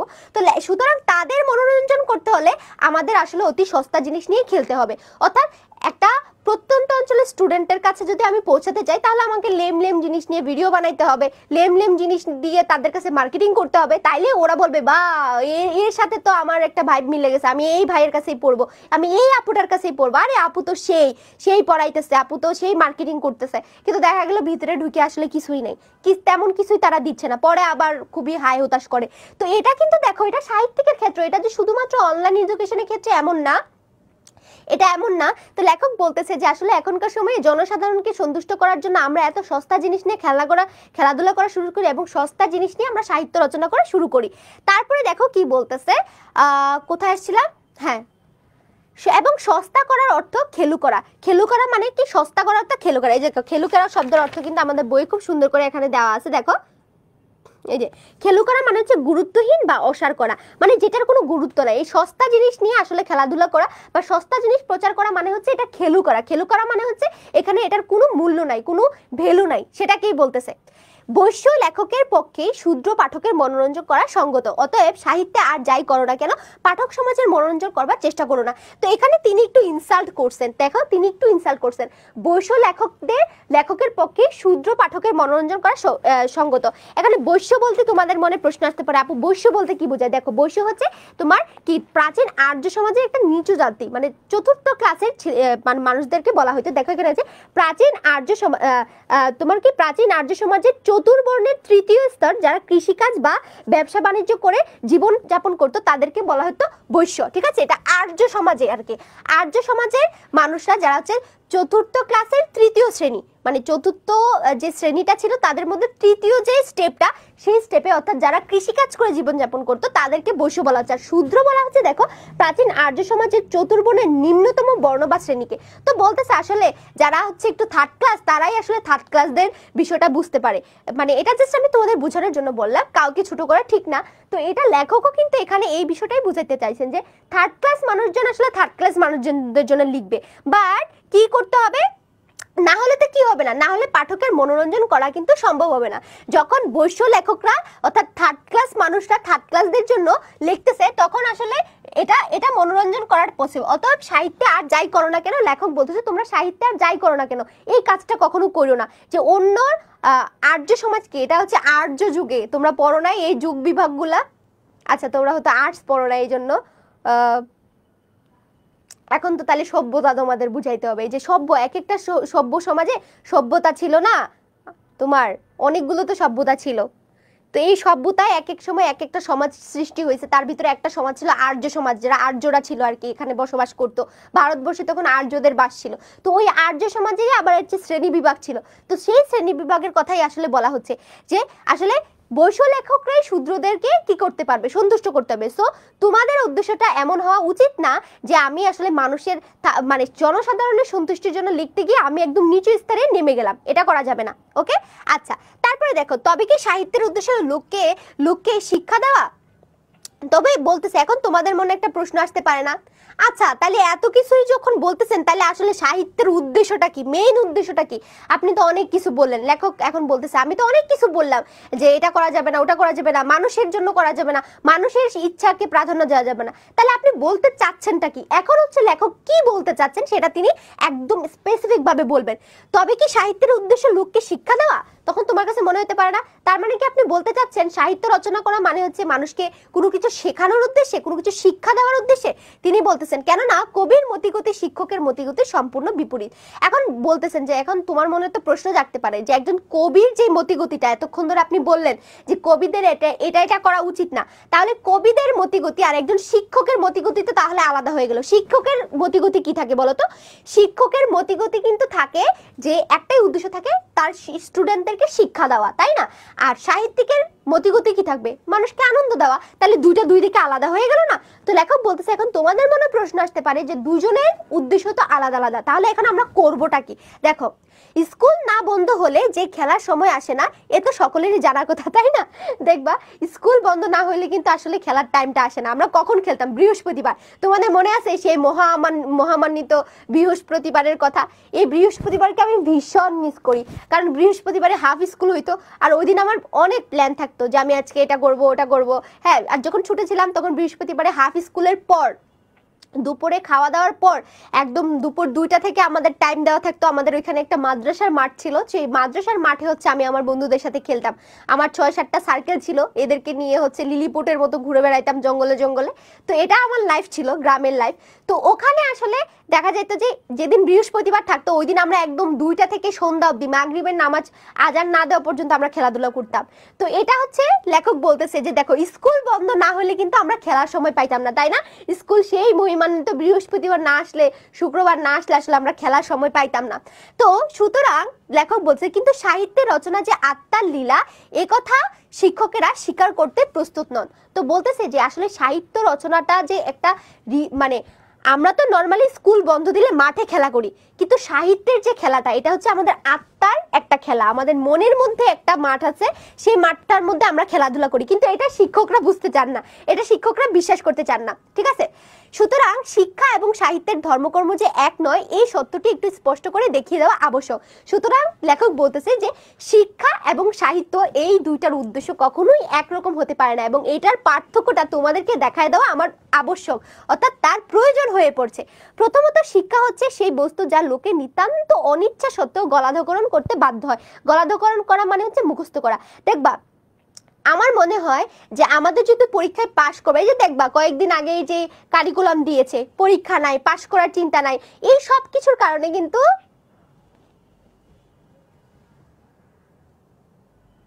হ্যাঁ হ্যাঁ এর বুনিয়াতে এটা আমরাও বলতাম ছোটবেলায়। হ্যাঁ, আমরাও এটা বলতাম যে বৃহস্পতিবারে হাফ, শুক্রবারে মাপ, শনিবারে বাপরে বাপ, আমরা এটা বলতাম আর কি। তো এই যে দেখো, এই জিনিসটা কিন্তু কি বলতেছে, দেখো আমরা এই যে কয়েকদিন আগে কারিকুলামটা ছিল, পরীক্ষা ছিল না, কিছু ছিল না, বাচ্চা কাচ্চারা কিন্তু একদম পড়াশোনা ছেড়ে দিছে, কারণ পরীক্ষা না থাকলে কেউই পড়াশোনা করবে না। এটা আমরা যত ভাই বাঙালিদের গোড়ায় সমস্যা আছে।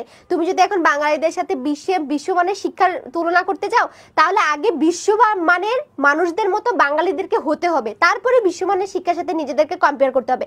এখন বাংলাদেশের পোলাপান তো পরীক্ষা না থাকলে পড়তেই চায় না, সে জায়গায় বিশ্বমানের এত সুন্দর একটা শিক্ষা ব্যবস্থা এনে কি কোনো লাভ আছে? তো এই যে দেখো, পড়াশোনা করতো না পোলাপান, সারাদিন ফোন টোন নিয়ে থাকতো। তো লেখক বলতেছে যে নিতান্তই যখন আমরা কি করি, আমরা মানে পরীক্ষায় পাশ করার উদ্দেশ্যে আমরা কি করে থাকি, এই শিক্ষাটাকে গলাধঃকরণ করে থাকি, অর্থাৎ মুখস্থ করে থাকি। অপরপক্ষে কাব্যরস লোকে শুধু স্বেচ্ছায় নয়, সানন্দে পান করে, কেননা শাস্ত্রমতে সেই রস অমৃত। তো লেখক বলতেছে কিন্তু দেখো, সাহিত্য যারা পড়ে, যারা বই পড়ে, আমার একটা ফ্রেন্ড ছিল, মানে হোস্টেলে আমি দেখেছিলাম, হোস্টেলে না আমার হলে, রোকেয়া হলে। তো ও হচ্ছে ইংলিশ ডিপার্টমেন্টের ছিল। তো ওর সারাদিন দেখতাম যে ও বাইরের বই পড়তো, এত এত সাহিত্য পড়তো। ওই মেয়ে খাইতো না, দুপুরে খাইতো না, রাতে খাইতো না, ও নামাজও পড়তো না। সত্যি কথা যেটা, ওরা আমি প্রচুর নামাজ পড়ার জন্য পেন দিতাম, ও দেখা যেত 2-1 ওয়াক্ত পড়ে সারাদিন বই একটা নিয়ে এমনি থাকতো। অর্থাৎ ওর সাহিত্যের মধ্যে ও এমন কিছু একটা পাইছে যে ও 24 ঘন্টা বই পড়তো। ওর বইয়ের পুরো শাড়ি ছিল এরকম, মানে খুবই বই পড়াতে ও অভ্যস্ত ছিল। তো দেখো এটাই হয় যে কাব্যরসটা আসলে এমন একটা রস, এটার রস যদি তুমি একবার পেয়ে যাও, এই রসটা যদি তুমি একবার পেতে পারো, এটা তোমাকে জোর করে কেউ বই পড়াইতে হবে না, তুমি স্বেচ্ছায় বই পড়বা, ঠিক আছে? স্বেচ্ছায় তুমি বই পড়বা, কারণ সেই যে বই পড়ার একটা আনন্দ, এটা কিন্তু অমৃত। দ্বিতীয়ত, শিক্ষার উদ্দেশ্য হচ্ছে মানুষের মনকে বিশ্বের খবর জানানো। দ্বিতীয়ত, আমরা যখন পড়াশোনা করি, যখন শিক্ষা লাভ করি, তখন উদ্দেশ্যটা আমাদের কি থাকে? বিশ্বমানের সব তথ্য আমরা জানার চেষ্টা করি। যেমন আমরা নিউজ পেপার পড়ি, খবরের চ্যানেল দেখি, এগুলোর মানে হচ্ছে বিশ্বের সব জিনিস জানার আমাদের একটা ইচ্ছা। আর সাহিত্যের উদ্দেশ্য হচ্ছে মানুষের মনকে জাগানো। সাহিত্যের উদ্দেশ্য কি? এই যে বিশ্বের খবরটা আমরা দেখব, এটার জন্য তো আমার মনকে জাগ্রত করতে হবে, আর এই মনটাকে আসলে জাগ্রত করে আমাদের সাহিত্য। কাব্য যে সংবাদপত্র নয়, এই কথা সকলেই জানেন। সুতরাং আমরা এই কাব্য সাহিত্যকে কখনো একটা নিউজ পেপারের সাথে তুলনা করব না। একটা নিউজ পেপার মানে হচ্ছে আমি পুরো বিশ্ব সম্পর্কে জানবো, আর একটা সাহিত্য মানে হচ্ছে এখানে আমি আমার মনোজগৎটাকে জানতে চাইবো, আমার মনটাকে আমি প্রফুল্ল রাখবো, এই উদ্দেশ্যটাই থাকবে আমাদেরকে, ঠিক আছে? তারপর তৃতীয়ত দেখো, এখানে তিনি 3টা ব্যাখ্যা দিছে যে আমাদের যদি বলা হয়ে থাকে, তোমার যদি এরকম একটা সৃজনশীল প্রশ্ন পরীক্ষায় চলে আসে যে উদ্দীপকের সাথে তোমার পাঠ্য বইয়ের কোন দিকে মিল আছে, তখন তুমি বলবা যে সাহিত্য এবং যে শিক্ষা, এই দুইটার যে পার্থক্য, সেই পার্থক্যের সাথে উদ্দীপকটার একটা মিল আছে। তখন এই পার্থক্যটা দেখাতে কি কিন্তু তোমাকে এগুলো দেখাইতে হবে। প্রথমত, কিভাবে সাহিত্যের সাথে তোমার শিক্ষার পার্থক্য, দ্বিতীয়ত কোন দিকটার সাথে কোন দিকটার পার্থক্য, তৃতীয়ত কোন দিকে সাহিত্য এবং হচ্ছে তোমার কি সাহিত্যের সাথে শিক্ষার পার্থক্য, এটা কিন্তু তোমাকে দেখাইতে হবে। দেখে এই জিনিসগুলো থেকে কিন্তু তোমাদের সৃজনশীল আসবে, যে তোমার একজন সাহিত্যিকের উদ্দেশ্য কি হওয়া উচিত, এবং একজন শিক্ষক কি করে থাকেন, তার উদ্দেশ্য থাকে কাউকে শিক্ষা দেওয়া, একজন সাহিত্যিকের উদ্দেশ্য থাকে কাউকে কারোর মনে আনন্দ দেওয়া। এই যে পার্থক্যগুলো আছে, এগুলো দিয়ে কিন্তু সিকিউ প্রশ্ন আসবে। অর্থাৎ পুরো অধ্যায়টা সম্পর্কে যখন তোমার ভালো ধারণা থাকবে, তাহলে কিন্তু তুমি সিকিউ আনসার করাটা কোনো মানে বিষয়ই না, ঠিক আছে? তো দেখো তারপরে কি বলতেছে, আমরা চলে যাই। তো লেখক বলতেছে আমরা কখনো কাব্যকে সংবাদপত্রের সাথে তুলনা করব না। তৃতীয়ত, অপরের মনের অভাব পূর্ণ করবার উদ্দেশ্য হচ্ছে শিক্ষকের হস্তে শিক্ষা লাভ করা। এখন আমরা পড়াশোনা কেন করি? পড়াশোনা করে যে গাড়ি ঘোড়া চড়ে, সে এটা আমরা ছোটবেলা থেকে শুনে আসতেছি। অর্থাৎ যারা পড়াশোনা করবে তারাই হচ্ছে আসলে কি টাকা পয়সা ইনকাম করতে হবে। অর্থাৎ এটার সাথে আমাদের একটা জৈবিক চাহিদা যুক্ত থাকে, তাই না? শিক্ষার সাথে আমাদের কিন্তু একটা অভাব পূর্ণ করার একটা জৈবিক চাহিদার একটা কি থাকে, কানেকশন থাকে। কিন্তু কবির নিজের মনের পরিপূর্ণতা হতেই সাহিত্যের উৎপত্তি। তো লেখক বলতেছে কিন্তু এই সাহিত্যটা আসলে কিভাবে উৎপন্ন হয়? কবির নিজের মনের পরিপূর্ণতা, অর্থাৎ তোমার মনটাকে প্রশান্তি দেওয়ার জন্য, মনটাকে পরিপূর্ণতা আনার জন্য তুমি কিন্তু সাহিত্য পড়ে থাকবা, সাহিত্য রচনা করে থাকবা। এখানে কিন্তু টাকা পয়সার কোনো খেলা নাই, তাই না? আচ্ছা, তারপরে দেখো, সাহিত্যের উদ্দেশ্য যে আনন্দ দান করা, শিক্ষা দান করা নয়, এটি একটি উদাহরণের সাহায্যে তার অকাট্য প্রমাণ দেওয়া যেতে পারে। তো লেখক বলতেছে যে এই যে সাহিত্যের উদ্দেশ্য হচ্ছে কি মানুষকে আনন্দ দেওয়া, এটার উদ্দেশ্য কি করা না, শিক্ষা দান করা না। তাহলে এই জিনিসটা লেখক একটা উদাহরণের সাহায্যে তোমাদেরকে এখন বোঝানোর চেষ্টা করবে। তো আমরা একটু উদাহরণটা দেখে নেই, চলো আমরা একটু উদাহরণটা দিয়ে দেই। তিনি এখানে বাল্মীকির কথা বলছে। আচ্ছা, আমরা কি বাল্মীকিকে চিনি? যদি আমরা বাল্মীকি বলে থাকি বাংলা, এটা হবে বাল্মীকি। এই বাল্মীকিকে আমরা চিনি যিনি রামায়ণ রচনা করেছেন। রামায়ণ হচ্ছে কি সনাতন ধর্মাবলম্বীদের একটি পবিত্র ধর্মগ্রন্থ, এটা কিন্তু বাল্মীকি রচনা করেছেন। তো এই বাল্মীকি সম্পর্কে কিন্তু আমাদের বইয়ে একটা ছোট্ট তথ্য দেওয়া আছে, এটা আমরা একটু পড়ে নিব। দেখো এখানে এই যে দেখো, বাল্মীকি সম্পর্কে বলা হয়েছে রামায়ণ প্রণেতা, বিখ্যাত ঋষি এবং কবি। তিনি একজন ঋষি এবং কবি, প্রাচীন ভারতীয় সাহিত্যের আদি কবি হিসেবে সম্মানিত। যৌবনে তার নাম ছিল রত্নাকর এবং পেশা ছিল দস্যুতা। দস্যুতা মানে হচ্ছে ডাকাতি করা, চুরি ডাকাতি করা। জনশ্রুতি অনুসারে তিনি ব্রহ্মার আদেশে, অর্থাৎ এই যে ব্রহ্মা কাকে বলা হয় বলতো? ব্রহ্মা, ব্রহ্মা মানে হচ্ছে পৃথিবীর স্রষ্টা যিনি আর কি।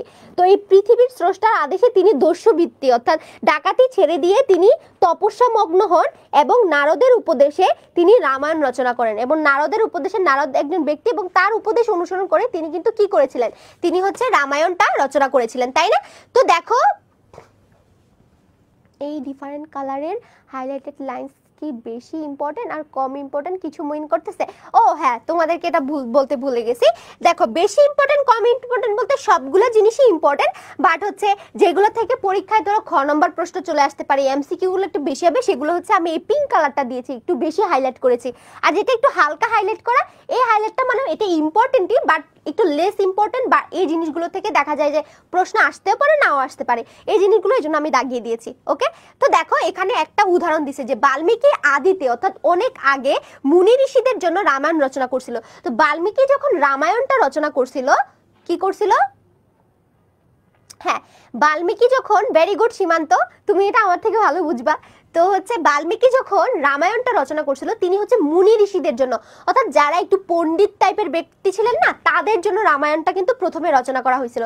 জনসাধারণ তখন রচনাটা পড়তে পারতো না, ঠিক আছে? তো জনগণের জন্য কিন্তু তিনি রামায়ণটা রচনা করে। তোমরা এখন সীমান্তর মতো যারা সনাতন ধর্মাবলম্বীরা আছে, তারা এখন যে রামায়ণটা পড়ে, এটা কিন্তু প্রথমত জনগণের জন্য রচনা করা হয় না, এটা রচনা করা হয়েছিল শুধুমাত্র যারা পণ্ডিত, ঋষি, তারপরে হচ্ছে তোমার কি হয়ে থাকে, ওই যে মন্দিরে যারা কি কি কি বলে, পণ্ডিতই তো বলে না, যারা মন্দিরে শাস্ত্র পাঠ করে, তো তাদের জন্য আসলে এটা বানানো হয়েছিল আর কি। তো এই কথা বলা বাহুল্য যে বড় বড় মুনি ঋষিদের কিঞ্চিত শিক্ষা দেওয়া তার উদ্দেশ্য ছিল না, কিন্তু তার আসলে মানে বড় বড় মুনিদেরকে, ঋষিদেরকে কোনো শিক্ষা দেওয়া বা তাদেরকে কোনো কিছু জানানো, এটার বিন্দুমাত্র ইচ্ছা হচ্ছে আমাদের বাল্মীকির মধ্যে ছিল না। কিন্তু রামায়ণ শ্রবণ করে মহর্ষিরাও যে কতদূর আনন্দে আত্মহারা হয়েছিলেন তার প্রমাণ তারা কুশীলবকে তাদের যথা সর্বস্ব এমনকি কপিন পর্যন্ত পেলা দিয়েছিলেন। তো আসলে এই যে বাল্মীকি যখন এই যে জিনিসটা রচনা করে, এই যে তোমার রামায়ণটা রচনা করেছিলেন, তিনি কিন্তু ব্রহ্মার আদেশে করেছিলেন, অর্থাৎ ব্রহ্মা তাকে নির্দেশ দিয়েছিল, স্রষ্টা তাকে নির্দেশ দিয়েছিল, এজন্য তিনি এটা রচনা করেছিলেন। তিনি কিন্তু বিন্দুমাত্র তার মাথার মধ্যে এটা ছিল না যে কোনো মুনি, কোনো ঋষি, কোনো হচ্ছে কোনো পণ্ডিত অথবা হচ্ছে কোনো শাস্ত্র পণ্ডিতার জন্য তিনি এটা রচনা করবেন, ঠিক আছে? এটা কিন্তু তার উদ্দেশ্য ছিল না। তার উদ্দেশ্য ছিল কি? স্রষ্টাকে সন্তুষ্ট করা। যেহেতু স্রষ্টা তাকে আদেশ দিয়েছেন, সেই আদেশটা তাকে মান্য করতে হবে, এই জন্যই কিন্তু তিনি লিখেছিলেন, তাই না? প্র্যাকটিস শীট তো ওয়েব অ্যাপে দেওয়া আছে। পুরোহিত বলে, আচ্ছা হ্যাঁ হ্যাঁ, পুরোহিতরা। তো এই পুরোহিতদেরকে বোঝানোর জন্য বা পুরোহিতদেরকে সন্তুষ্ট করার জন্য কিন্তু তিনি রামায়ণটা রচনা করেন নাই। তিনি কাকে সন্তুষ্ট করার জন্য করছেন, অথবা কার আদেশে করছেন? ব্রহ্মার আদেশে করছেন। বাট তিনি যদি বলতেন যে আমি পুরোহিতকে সন্তুষ্ট করার জন্য রামায়ণ লিখবো, আমি হচ্ছে পণ্ডিতকে, ঋষিকে, মুনিকে সন্তুষ্ট করার জন্য লিখবো, তখন কিন্তু তিনি তার মনের যে ফিলটা এটা দিতে পারতেন না। তিনি সার্বক্ষণিক ওদের কথাই চিন্তা করতেন, ওদের আলোকে কিন্তু তিনি এই রামায়ণটা লিখতেন, কিন্তু তিনি সেটা করেন না। তিনি স্রষ্টার নির্দেশে রামায়ণটা রচনা করেছিলেন। তো এই যে রামায়ণটা রচনা করার পরে কি হয়েছিল? পরে কিন্তু এই মুনিরা, ঋষিরা তার এই রামায়ণ পড়ে এত আনন্দ পেয়েছিলেন এবং এত কিছু শিখতে পেরেছিলেন, সেটার একটা উদাহরণ পাওয়া যায় যে তাকে কুশীলব দেওয়া হয়েছিল। কুশীলব মানে কি তোমাদেরকে আমি একটু বুঝাই দিচ্ছি। কুশীলব মানে হচ্ছে, দেখো এখানে সুন্দর করে বলা আছে, হচ্ছে নট বা অভিনেতা। এখানে বলতেছে তার প্রমাণ তারা কুশীলবকে তাদের যথা সর্বস্ব। এখানে কুশীলব বলতে কিন্তু বাল্মীকিকে বোঝানো হচ্ছে, অর্থাৎ তারা খুশি হয়ে, তারা যে রামায়ণটা পড়ে এতটা খুশি হয়েছে, সেটাকে তারা হচ্ছে কুশীলবকে অর্থাৎ বাল্মীকিকে, অর্থাৎ বাল্মীকি এখানে কুশীলব মানে হচ্ছে নট বা অভিনেতা, অর্থাৎ যিনি এটা রচনা করেছেন এমন কিছু বোঝাচ্ছে। তো তাদেরকে তাদের যথা সর্বস্ব, অর্থাৎ এই মুনিদের, ঋষিদের যা কিছু ছিল, তারা খুশি হয়ে কিন্তু এই বাল্মীকিকে সেটা দান করেছিল। এমনকি কপিন পর্যন্ত পেলা দিয়েছিল। কপিন মানে হচ্ছে ল্যাঙ্গট, অর্থাৎ তাদের শরীরে যে বস্ত্র মানে কাপড়, সেটা, হ্যাঁ, এটা হচ্ছে তোমার কি হচ্ছে পেলা। পেলা হচ্ছে পাঁচালী, কীর্তন ইত্যাদির আসরে গায়ক গায়িকাকে দেওয়া শ্রোতাদের পারিতোষিক। তো বলতেছে যে এই যে রামায়ণটা আসলে কি করতেছিল, তারা কিন্তু চাইলে এই গিফট গুলো কাদেরকে দিতে পারতো? বাল্মীকিকে। আচ্ছা, এখানে কুশীলব বলে বাল্মীকিকে না, দেখো কুশীলব মানে হচ্ছে এখানে কোনো অভিনেতাকে বোঝাচ্ছে। তখনকার সময় কি হইতো যে এই যে রামায়ণ, তারপরে সীতা এবং হচ্ছে তোমার কি রাবণ সীতার যে একটা কাহিনী ছিল না, তোমার রাবণ, তারপরে হচ্ছে সীতা, ওই যে সীতাকে হরণ করে নিয়ে গেছিল, এই স্টোরিগুলো তারা তখন হচ্ছে পাঁচালী আকারে সেটা পরিবেশন করতো আর কি। পাঁচালী আকারে মানে হচ্ছে সেটাকে অভিনয় করে করে তারা গ্রামে গঞ্জে মানুষদেরকে সেটা জানাতো। যেমন আমরা কি করে থাকি, আমরা হচ্ছে ইসলামের ধর্মপ্রচার করার জন্য কিন্তু দেখবা যে অনেকে কি করে 10-20 দিনের জন্য এক এক জায়গায় চলে যায়, সেখানে গিয়ে ইসলাম প্রচার করে। ঠিক তেমনি এই পাঁচালীটা ছিল সনাতন ধর্মাবলম্বীদের ধর্ম প্রচারের একটা মাধ্যম। তো তারা এই পাঁচালী পাঠ করতো এবং সেখানে রামায়ণ পাঠ করতো, এবং এই রামায়ণ পাঠ করার পর যখন মুনি ঋষিরা সন্তুষ্ট হতো, তারা কিন্তু এই কুশীলবকে অর্থাৎ যারা রামায়ণ পাঠ করতো অভিনয় করতো তাদেরকে তাদের শেষ বস্ত্রটুকু পর্যন্ত তারা কি করতো, গিফট করে দিত আর কি। তো এই মানে গিফট করা, পেলা দেওয়া মানে হচ্ছে এই যে যারা পাঁচালী পাঠ করে তাদেরকে একটা মাইনে দেওয়া হয় না, অথবা খুশি হয়ে যে আমরা বলি আর কি, যেটাকে খুশি হয়ে দেখবা কেউ নৃত্য করলে তাকে খুশি হয়ে আমরা কিছু টাকা পয়সা দেই না, এটাকে বলা হচ্ছে পেলা, ঠিক আছে। আচ্ছা, তো এটা বলতেছে এমনকি কপিন পর্যন্ত তারা পেলা দিয়ে দিছিল, অর্থাৎ ওই নাটকের অভিনেতাকে দেখা গেছে তারা তাদের সে মানে গায়ের বস্ত্রটুকু পর্যন্ত উপহার হিসেবে দিয়ে দিয়েছিল। কোর্সটি এনরোল করছি কিন্তু ওয়েবসাইটটা পাই নাই। আচ্ছা, ওয়েবসাইট পাও নাই, তুমি সিরাজুন্নেসা দেখো আমার কন্ট্রিবিউটর আছে, গ্রুপেই আছে ও, সিরাজুন্নেসাকে একটু তুমি নক দাও যে আপু আমি হচ্ছে অ্যাড হইতে পারি নাই, ওকে, এটা দিলে তুমি পেয়ে যাবা, তুমি অ্যাড হইতে পারবা। তারপরে দেখো কি বলতেছে, তারপর কোথায়, আচ্ছা পেলা দিয়েছিলেন। রামায়ণ কাব্য হিসেবে যে অমর এবং জনসাধারণ আজও যে তার শ্রবণে পঠনে আনন্দ উপভোগ করে, তার একমাত্র কারণ আনন্দের ধর্মই এই যে তার সংক্রামক। তো এই আনন্দ জিনিসটা কি দেখবা যে তোমার যেমন ধরো আজকে যদি আমার একটু যেমন আজকে আমার একটু মনটা খারাপ ছিল, তো তোমাদের ক্লাস করতে কি ভালো লাগতেছিল, বাট এখন আপু কিন্তু হাসতেছি আবার। তো প্রথমে যখন আমি ক্লাসটা শুরু করছি তোমাদেরও ভালো লাগতেছিল না, যেহেতু আবিদ আপু কি গুমরা একটা মুখ নিয়ে আমাদের সাথে ক্লাস করতে আসছে, ওনাকে দেখে আমাদের ভালো লাগছে না, আমাদেরও মনটা খারাপ হয়ে যাচ্ছে। কিন্তু আমি যখন সবসময় অনেক হাসি খুশি থাকি, অনেক হাসি মজা করি, এই জানো আজকে এটা হয়েছে, জানো আজকে এইভাবে পড়াবো, চলো আমরা আজকে এটা পড়ি ওটা পড়ি, যখন বলি তোমাদের মুখটাও কিন্তু একদম খিলখিলে হয়ে থাকে, তাই না? তোমাদেরও কিন্তু সবসময় একটা হাসি মুখ থাকে, কিন্তু আমি যদি তোমাকে এখন এরকম গোমরা মুখ নিয়ে একটা ক্লাস নেই, তো তোমাদের মুখটাও কিন্তু এভাবে হয়ে যাবে। অর্থাৎ এই যে হাসি খুশি থাকাটা, আনন্দ থাকাটা, এই আনন্দটা হচ্ছে একটা সংক্রামক। আমি হাসলে তুমি হাসবা, আমি কষ্ট পাইলে তুমি কষ্ট পাইবা, মানে ব্যাপারটা এরকম হয়ে যায়। তো লেখক বলতেছে যে দেখো এই রামায়ণ যে জিনিসটা বাল্মীকি হচ্ছে রচনা করছিল, এই যে রচনার যে বিষয়টা, এটা কিন্তু একটা সময় খুবই পপুলারিটি পাইছে। কারণ এটা পড়ে সবাই আনন্দ পাইছে, আর এই আনন্দটা এমন একটা সংক্রামক যেটা সবার মধ্যে ছড়াই গেছে। যখন সবাই আনন্দ পাওয়া শুরু করছে তখন কিন্তু রামায়ণটাও অনেক বেশি পরিমাণে পপুলার হয়ে গেছে, তাই না? আচ্ছা, তারপরে দেখো তারপরে কি বলতেছে, কোথায়, অপরপক্ষে লাখে একজনের যে যুগ বৈশিষ্ট্য রামায়ণের ছায়া মারান না, তার কারণ সেই বস্তু লোককে শিক্ষা দেবার উদ্দেশ্যে রচিত হয়েছিল, আনন্দ দেবার জন্য নয়। কি বলছে, অপরপক্ষে লাখে একজনও যে যুগ বৈশিষ্ট্য, দেখি যুগ বৈশিষ্ট্য শব্দের অর্থ কি এখানে দেখো, যুগ বৈশিষ্ট্য রামায়ণ বলতে রামচন্দ্রের প্রতি বৈশিষ্ট্য মুনির উপদেশ সংবলিত সংস্কৃত রামায়ণ। এতে যুগ এবং আত্মজ্ঞান সম্পর্কিত বিভিন্ন বিষয় উপাখ্যান সহ উপদেশ আকারে আলোচিত আছে। দেখো রামায়ণটা রচনা করছে বাল্মীকি, কিন্তু যুগ বিশিষ্ট রামায়ণ হচ্ছে আরেকটা রামায়ণেরই একটা অংশ, অর্থাৎ রামায়ণকে কেন্দ্র করেই হচ্ছে যুগ বিশিষ্ট রামায়ণটা রচনা করা হয়েছে। কিন্তু এখানে এটা রচনা করছে কে, রামচন্দ্র।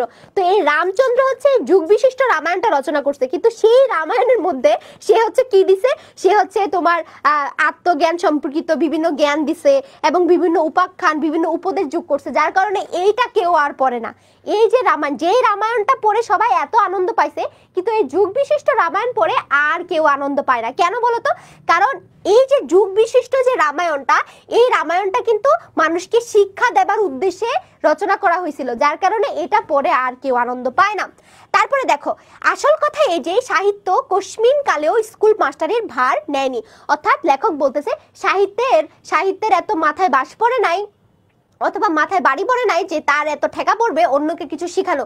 সাহিত্যের উদ্দেশ্যই হচ্ছে সবাইকে আনন্দ দেওয়া। সাহিত্যের উদ্দেশ্য যখন কাউকে শিক্ষা দেওয়া হয়ে যাবে তখন এটা কি হয়ে যাবে, এটা ডাউন করবে, এটা ফল করবে, যেটা আমরা রামায়ণ এবং যুগ বিশিষ্ট রামায়ণের মধ্যে দেখলেই বুঝতে পারি। তো তারপরে দেখো এতে দুঃখ করবার কোনো কারণ নাই, কারণ দুঃখের বিষয় এই যে স্কুল মাস্টারেরা একালে সাহিত্যের ভার নিয়েছেন। এখন লেখক বলতেছে আসলে তোমরা দুঃখ করে কোনো লাভ নাই, কারণ এখনকার যারা স্কুল মাস্টার তারা এমন ভাব করেন যে তারা সাহিত্য পড়ায় মানুষ সবাইকে শিক্ষা লাভ করায় ফেলতে পারবে। তো এটা আসলে ভুল একটা ধারণা। তো লেখক বলছে এতে তোমরা কষ্ট পাইও না, কারণ এখন স্কুল মাস্টাররাই হচ্ছে সাহিত্যের ভারটা তারা নিয়ে নিছে, এবং এই সাহিত্যটাকে তারা এমন ভাবে ছাত্রছাত্রীদের মাথায় ঢুকাচ্ছে, যার কারণে এখন স্টুডেন্টরা আসলে সাহিত্যটাকে তারা মজা হিসেবে নিতে পারে না। ঠিক আছে, আচ্ছা, তারপরে দেখো কি বলতেছে, তারপরে আমরা একটু দেখি, তারপরে আমরা এই অংশটা একটু দেখে নেই কি বলছে। দেখো একটু মনোযোগ দাও এখানে। কাব্যরস নামক অমৃতে যে আমাদের অরুচি জন্মেছে তার জন্য দায়ী এই যুগের স্কুল এবং তার মাস্টার। ভেরি ভেরি ইম্পর্টেন্ট, এটা কিন্তু এমসিকিউ প্রশ্নে চলে আসবে। একটু পরে আমি এমসিকিউ সলভ করাবো, সেখানে তোমরা দেখবা যে এই যে কাব্যরসটাকে আমরা কেন ফিল করতে পারি না, কারণ আমাদের মতো স্কুল মাস্টার, আমি তো ধরতে গেলে একটা স্কুল মাস্টারই বলা যেতে পারে, কারণ তোমাদেরকে শিখাচ্ছি। এবং দেখো এই যে অপরিচিতা তোমাদেরকে আমি পড়াচ্ছি, তারপরে হচ্ছে আর কি পড়াচ্ছি, বিলাসী পড়াচ্ছি, তারপর আর কি পড়াচ্ছি বলো তো, একাত্তরের দিনগুলি না, রেনকোট রেনকোট রেনকোট পড়াইছি। দেখো কিন্তু এই জিনিসগুলো যখন তোমরা নিজে নিজে রিডিং পড়তা, অনেক মজা নিয়ে পড়তা না, কিন্তু আমি যখন পড়াইতে যাই তোমাদেরকে কি হয়, অনেক কঠিন মনে হয় যে এই লাইন থেকে প্রশ্ন আসবে, এই লাইন থেকে সিকিউ আসবে, এই লাইন থেকে এমসিকিউ আসবে। এইভাবে যখন আমি তোমাদেরকে পড়াই তোমরা কিন্তু আনন্দ পাও না, কিন্তু তোমরা যখন প্রথম প্রথম অপরিচিত পড়ছিল, বাহ কি ভাল লাগছে তোমাদের কাছে, হায় রে অনুপম তো পাইলো না, ও তো ছেঁকা খাইলো, আরে অনুপমের মামাটা তো গুন্ডা ছিল, হ্যাঁ অপরিচিত তো অনেক সুন্দরী ছিল, কল্যাণী তো অনেক ভালো, কল্যাণী তো অনেক সুন্দরী ছিল, এই ব্যাপারগুলো কিন্তু তখন চলে আসছিল, তাই না বলো? তো এই জিনিসগুলো যে তুমি ফিল করে পড়তে পারছো, বাট আমি যখন পড়াইছি তখন কি হয়েছে, হায় হায় কি হয়েছিল, মামা যে কি চাইছিল, আচ্ছা অনুপম যে কোথায় চাকরি করতো, আর কল্যাণী যে কোন বাস স্ট্যান্ডের নাম ছিল, আচ্ছা কে জানি ওরে ওরে হচ্ছে ট্রেনের টিকিট দিছিল। এই জিনিসগুলো যখন তোমার মাথায় চলে আসছে তখন কিন্তু তুমি এই সাহিত্যের রসটা আর পাচ্ছ না, তখন কি আর পাচ্ছ সাহিত্যের রসটা? পাচ্ছ না। তো এটার জন্য দোষ কাদের? এই যে আমাদের মতো যারা স্কুল মাস্টার আছে তাদের দোষ, এটা আমাদেরও দোষ না, এটা সরকারের দোষ, কারণ সরকার কেন সাহিত্যের মধ্যে এনে এইসব জিনিস ঢুকাই দিছে, তাহলে তো আর সমস্যা হইতো না, তাই না?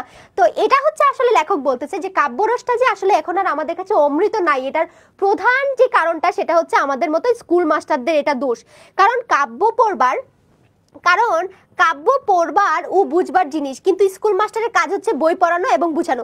কাব্য আমরা পড়বো এবং সেটা বুঝে আমরা রেখে দিব, কিন্তু স্কুল মাস্টারের কথা হচ্ছে তোরে আজকে আমি পুরো খাওয়ায়া ছাড়বো, এটা পুরো শিখায়া ছাড়বো, আজকে তোর এটা মুখস্থ করতেই হবে, এখান থেকে তোকে প্রশ্ন পাঠতেই হবে। এই জিনিসটা যখন চলে আসে তখনই আসলে আমরা সাহিত্যের রসটা বুঝতে পারি না। লেখক এবং পাঠকদের মধ্যে এখন স্কুল মাস্টার দণ্ডায়মান, এখন হচ্ছে লেখক আর হচ্ছে পাঠক, এই দুইজনের মধ্যে মাঝখানে কে দাঁড়ায় আছে? মাঝখানে আমরা স্কুল মাস্টাররা দাঁড়ায় আছি।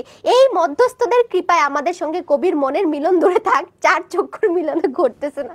তো বলতেছে এই যে টিচাররা এখন এখানে হচ্ছে লেখক, এখানে হচ্ছে পাঠক, এখানে তোমরা আর এখানে সাহিত্যিকার, মাঝখানে হচ্ছে আমি দাঁড়ায় আছি। এখন তার মানে কি হয়েছে, এখন আমার জন্য এই লেখক এবং পাঠকরা মিলিত হইতে পারতেছে না, কারণ মাঝখানে আমি দাঁড়ায় ওদের মাথায় বাড়ি মেরে ওদেরকে এখন আমি দুইমুখী করে দিছি। তো এটাই এখানে বলতেছে যে লেখক এবং পাঠকদের মধ্যে এখন স্কুল মাস্টার দণ্ডায়মান, একদম দণ্ডের মতো দাঁড়ায় আছে। আর এই মধ্যস্থতার কি পায়, এই মাঝখানে যে দাঁড়ায় আছে এটার জন্য লেখক এবং পাঠকরা এক হতে পারছেন না। ঠিক আছে, তারপরে দেখো আমরা কাব্যের রূপ দেখতে পাইনি, শুধু তার গুণ শুনি। টিকা ভাষ্যের প্রসাদে আমরা কাব্য সম্বন্ধে সকল নিগুড় তথ্য জানি, কিন্তু সে কি বস্তু তা চিনি না। তো বলছে এই যে ধরো এতক্ষণ ধরে তোমাদের মনে হইতে পারে না আপু যে এত কাব্যের সুনাম করতেছে, লেখক যে এত কাব্যের সুনাম করতেছে, আসলে কাব্যটা কি এটা তো আমরা চোখেই দেখি না, আমরা পড়িই না, তাই না? তো এগুলো জাস্ট আমরা বইয়েই পড়ি এবং এই টিকা আকারেই পড়ি। টিকা মানে হচ্ছে ছোট ছোট তথ্য আকারে আমরা সেগুলোকে জানি, কিন্তু এগুলো আসলে বাস্তবে আমরা প্রত্যক্ষ করি না, আমরা কেউই চিনি না। আমাদের শিক্ষকদের প্রসাদে আমাদের এই জ্ঞান লাভ হয়েছে যে পাথরের কয়লা হীরার সবর্ণ না হলে সগুত্র, অপরপক্ষে হীরক ও কাজ যমজ হলো সৌদর নয়। এখন বলতেছে যে এটার কারণটা হচ্ছে আমরা সাহিত্যের আসল রূপটা কেন দেখতে পারি না, কারণ আমাদের শিক্ষকরা কি করে থাকেন, প্রসাদে আমাদের এই জ্ঞান, অর্থাৎ প্রসাদে মানে হচ্ছে স্কুলে, আমাদের শিক্ষকরা স্কুলে আমাদেরকে এই জ্ঞানটা দিয়ে থাকেন যে পাথরের কয়লা, অর্থাৎ যেই কয়লাটা পাথর সেটা হীরার সবর্ণ না হলেও সগুত্র, অর্থাৎ সেটা হীরার মতো দেখতে না হলেও এটা হীরারই মতো একটা ইম্পর্টেন্ট জিনিস।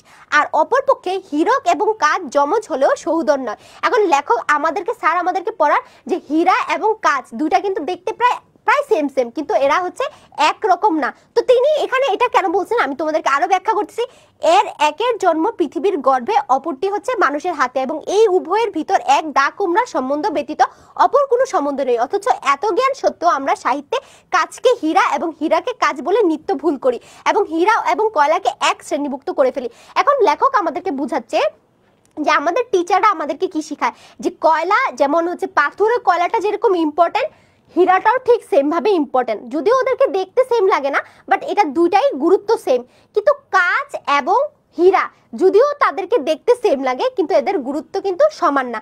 বাট সাহিত্যে আমরা কি করে থাকি বলতো, সাহিত্যে দেখা যায় এই ব্যাপারগুলোকে একটু রং ঢং করে মিশানো হয়, একটু অন্য রকমের ভাবে এগুলা প্রেজেন্ট করে। তো যার কারণে লেখক বলতেছে যে সাহিত্যিকরা আসলে যেটা বলতেছে এটা শিক্ষকের কথার সাথে কিন্তু কখনো মিলবে না, কারণ শিক্ষক যেটাকে বাস্তবিক অর্থে বোঝায় সাহিত্যিকরা একটু রং ঢং করে সেটা বোঝানোর ট্রাই করে, ঠিক আছে। তারপরে দেখো তারপরে কি বলতেছে, নেক্সট আমাদের আর অল্প একটু আছে, তাহলে আমাদের গল্প কিন্তু শেষ, আমরা এমসিকিউ সলভে চলে যাব। আচ্ছা তোমরা কি বুঝতেছো আমি যে পড়াচ্ছি তোমাদেরকে, তোমরা প্রথম প্রথম এই গল্পটা যখন আমি বলছি যে নতুন নতুন যে গল্পগুলো তোমাদের বইয়ে দেওয়া, এগুলো প্রথম পড়লে না তোমরা কিছুই বুঝতে পারবা না। বাট এই যে এখন একবার ক্লাস করতেছো, পরীক্ষার আগে আবার স্পিড বাড়িয়ে তোমরা এক দুইবার ক্লাসটা করবা, তখন দেখবা যে তোমাদের কাছে এই অধ্যায়গুলো সহজ লাগবে। নতুন অধ্যায়গুলো প্রথমে পড়লে একটু কঠিন লাগবে, বাট তোমরা যখন এক দুইবার করে পড়বা, রিভাইজ করবা, তখন দেখবা যে অধ্যায়গুলো কিন্তু তোমাদের কাছে সহজ লাগবে, ঠিক আছে। আচ্ছা দেখো, তিলমাত্র দ্বিধা করি না, কেননা ওরূপ করা যে সঙ্গত তার বৈজ্ঞানিক প্রমাণ আমাদের মুখস্থ আছে। এখন বলতেছে যে আসলে এখানে কি বলছে, পরের লাইনটা আমি একটু দেখি, যে বলছে অথচ এত জ্ঞান সত্ত্বেও আমরা সাহিত্যে কাজকে হীরা এবং হীরাকে কাজ বলে নিত্য ভুল করি, এবং হীরা এবং কয়লাকে এক শ্রেণীভুক্ত করতে তিলমাত্র দ্বিধা করি না, কেননা ওরূপ করা যে সঙ্গত তার বৈজ্ঞানিক প্রমাণ আমাদের মুখস্থ আছে। এখন বলতেছে যে আমরা সাহিত্যে কি করে থাকি, আমরা সাহিত্যে সবকিছুকে গুজামিল করে ফেলি, এবং আনন্দ দেওয়ার জন্য, আনন্দের সহিত পড়ার জন্য আমাদের সাহিত্যিকরা কিন্তু অনেক কথাই বলে থাকেন, যেটা হয়তো বৈজ্ঞানসম্মত না, মানে বিজ্ঞানসম্মত সেটা হয়তো না, কিন্তু এটা আমাদেরকে মজা দেওয়ার জন্য সাহিত্যিকরা অনেক কথা বলে থাকেন, যার কারণে লেখক মানে শিক্ষকদের সাথে সাহিত্যিকদেরকে মিলানো কিন্তু ইয়ে না, যতটুকু দেখছি বুঝতে পারছি। মাশাল্লাহ মাশাল্লাহ, ওকে ঠিক আছে। তারপরে দেখো, সাহিত্য শিক্ষার ভার নেয় না, কেননা মনোজগতে শিক্ষকের কাজ হচ্ছে কবির কাজের ঠিক উল্টো। সাহিত্য জগতে সাহিত্য শিক্ষার ভার কখনো নিবে না, সাহিত্যের উদ্দেশ্য কখনোই কাউকে শিক্ষা লাভ দেওয়া থাকবে না, কেননা মনোজগতে শিক্ষকের কাজ হচ্ছে কবির কাজের ঠিক উল্টো। তো লেখক বলতেছে মনোজগতে যে শিক্ষাটা আমাদের দরকার, সেই শিক্ষাটা আসলে আমাদের স্বাভাবিক শিক্ষকের শিক্ষার চেয়ে একটুটা ডিফারেন্ট হবে, ঠিক আছে। কারণ কবির কাজ হচ্ছে কাব্য সৃষ্টি করা, আর শিক্ষকের কাজ হচ্ছে প্রথমে তা বধ করা, তারপরে তার সবচ্ছেদ করা, এবং ওই উপায়ে তার তত্ত্ব আবিষ্কার করা এবং প্রচার করা।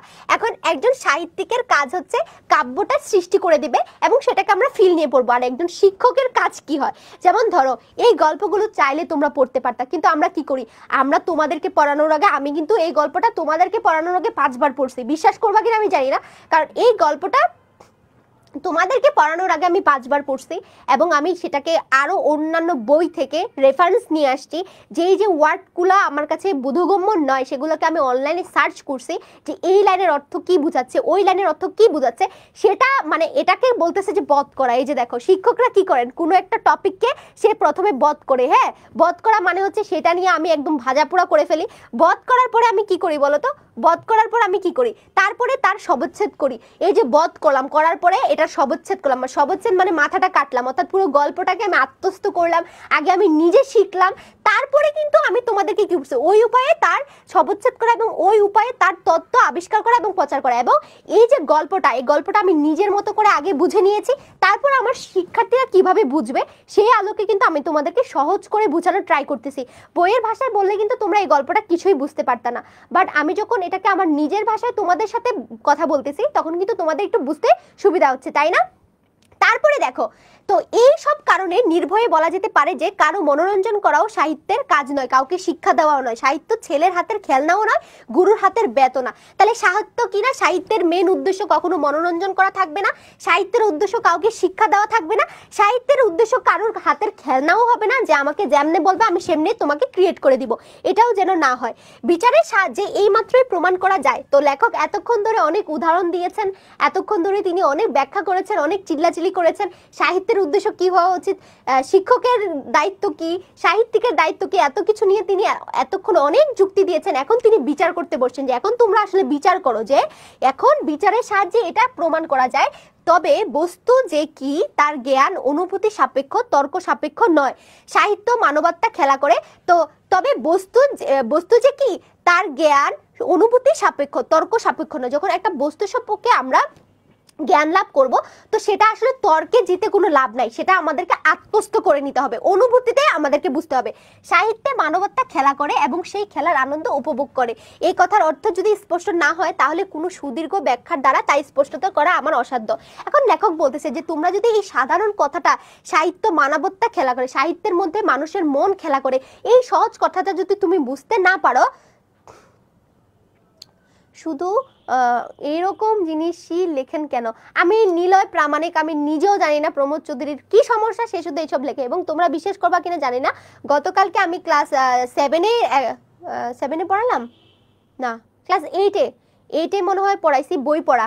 হ্যাঁ, 8-এ তো বই পড়াই না, বই পড়া পড়াইছি না, ক্লাস 9-এ আমি বই পড়া পড়াইছি, এবং সেখানেও সে একই কথা বারবার, এই বইয়ের গুরুত্ব, এই গুরুত্ব, সেই গুরুত্ব, তার কাজই মনে হয় এগুলো নিয়ে আলোচনা করা। সে এমন টাইপের লেখাই বেশি লিখে থাকে। তো এক একজনের লেখার ধরনটা এক এক রকম থাকে, সো এটা নিয়ে আসলে কথা বলার রাইট আমাদের নাই।